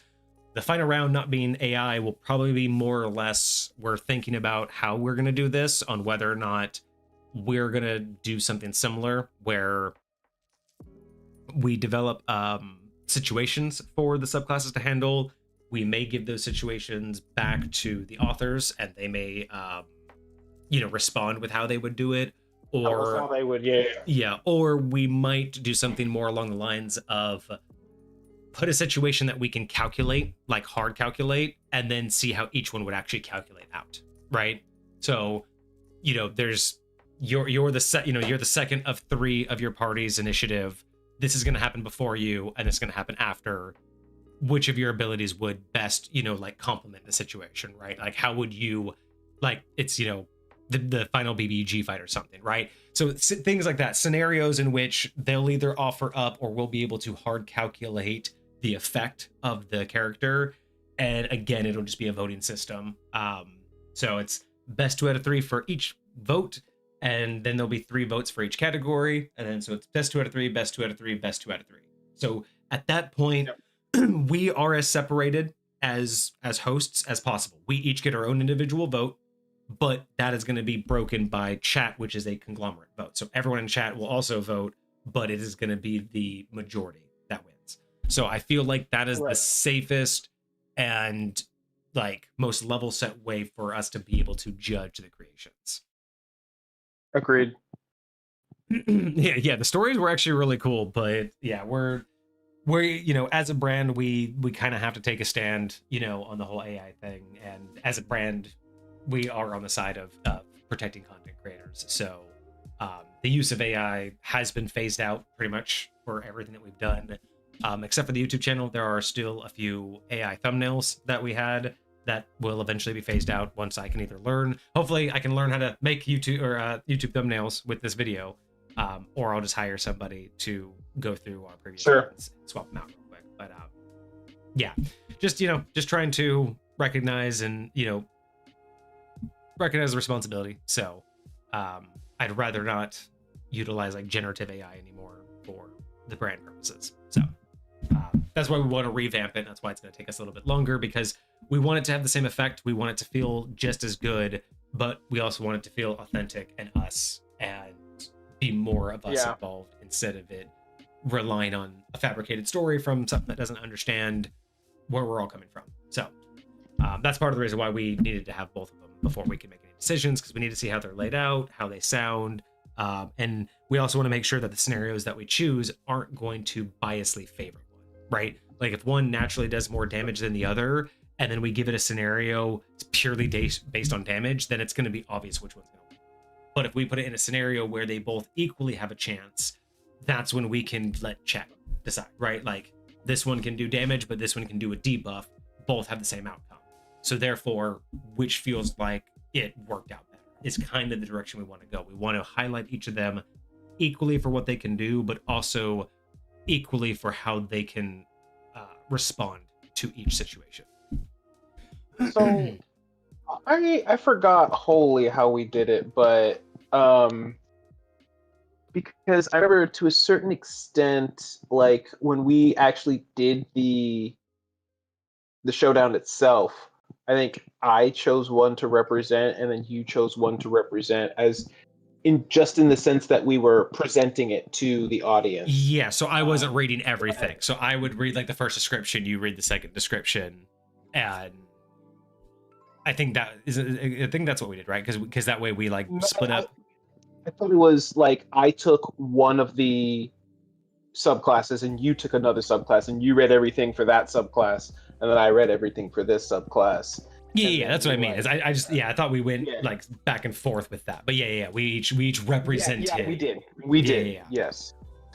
And so with that, like I don't remember if we read it ahead of time, because I know for reviews we usually don't read ahead of time and try and get an idea of what's going on. Yeah. But for this, it was a little bit different. So I don't remember if we tried to familiarize ourselves beforehand.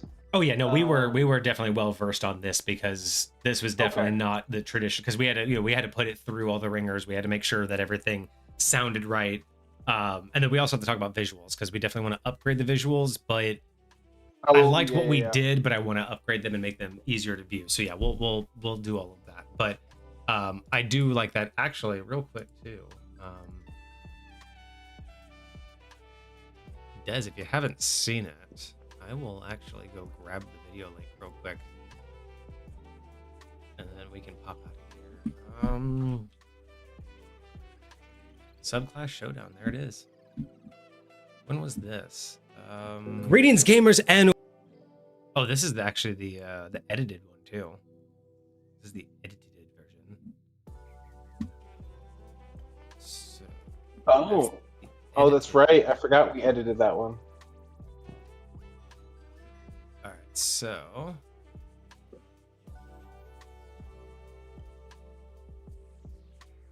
that's the edited version, and then we have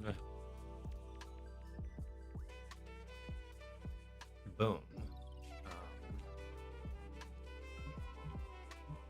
And that's the full live stream. So if you're actually interested, like honestly, the edited version is what, an hour, 50 minutes. The live stream was 3.5 hours. I actually don't know how we're gonna choose who does whose. We'll probably let the authors choose or do a coin flip if there's a disagreement. So if you two want to decide, that's cool. But otherwise, we'll probably just do like a coin flip or something. Or if it makes sense when we talk behind the scenes. I can't remember. I think this showdown was actually my first like edited stream down to a watchable video. Yeah. Wasn't this the first one? Because I know yeah. it was around then that we started doing other ones.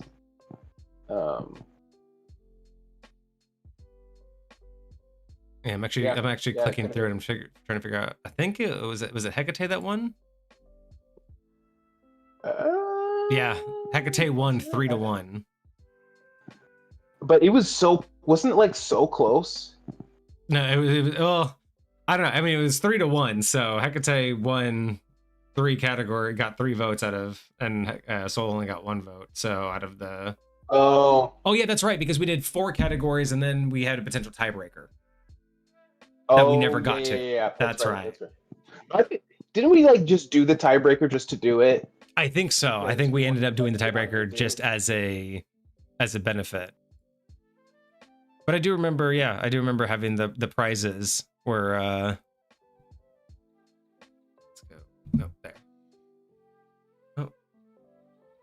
It's not showing the screen anymore. Yeah, but I mean, 10,000 high points, subclass featured in future MSG publications if the author chose, and the winner got to choose either gifted 3 or got 3 months worth of subscriptions or got to gift 5 subs to the community.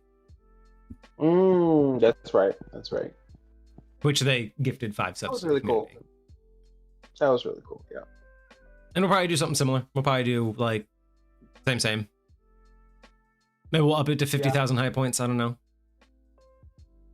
Hey, big money. I mean, we got to let Hecate try to catch up to Soul somehow. So maybe it'll be like 100,000 and actually give Hecate a chance to catch up. You know what would be cool is if you gave him enough for a bio unlock, because aren't those like the most expensive ones?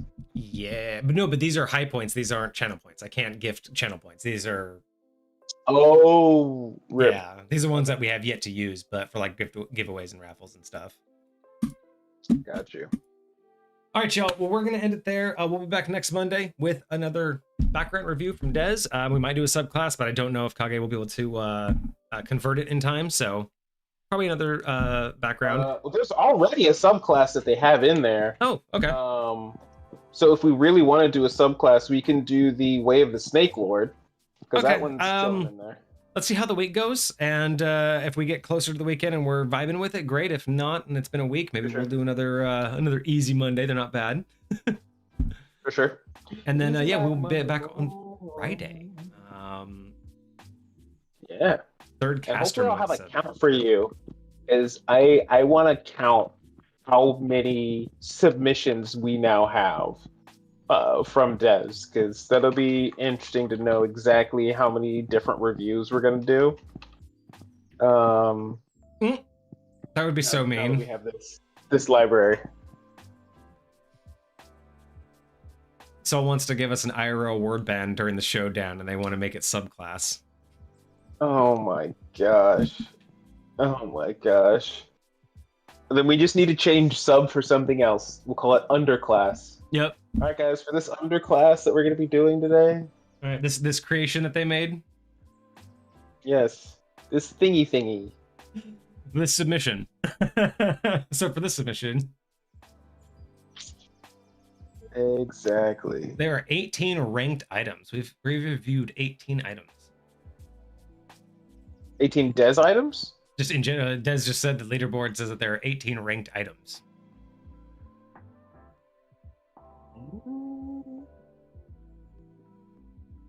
So it must be just filtered by category. Oh, you're just looking at the actual leaderboard right now. Oh yeah, you can unfilter all that stuff. Oh, no, 18 Des items, yeah. Oh, Des items specifically. Yeah. Oh, that okay. So just items in. Okay, I thought you meant like items like magical items. You mean like races, backgrounds, just all of it. So there's 18 submissions from Des already. Got you. Oh, Crazy. yeah. Because you don't have the ones that I do. So yeah, 18 that have been reviewed already, but there's 4 more waiting in the wings. It's over 20, 22. That I think Des is in the lead now for submission number. Let me check. I actually have to unhide that. I haven't looked at that one in a while. Reference tables. Let's see. Who is the highest? Reviewed is still Cosmic. They have 31 reviewed items. Yeah. Hecate has 22 or 20 reviewed items and 22 in the chamber. So they have 2 that have yet to be reviewed. Right. One of which is still on hold theoretically. And then Des has 18 already reviewed and 22 in the chamber. So Des and Hecate are tied on their overall submissions. All right, you two, and you all got a ways away to catch up to Cosmic. So get to it. I'll say this. As long as there are more than 10 individual submissions in this new library I've gotten from Des is our new winner.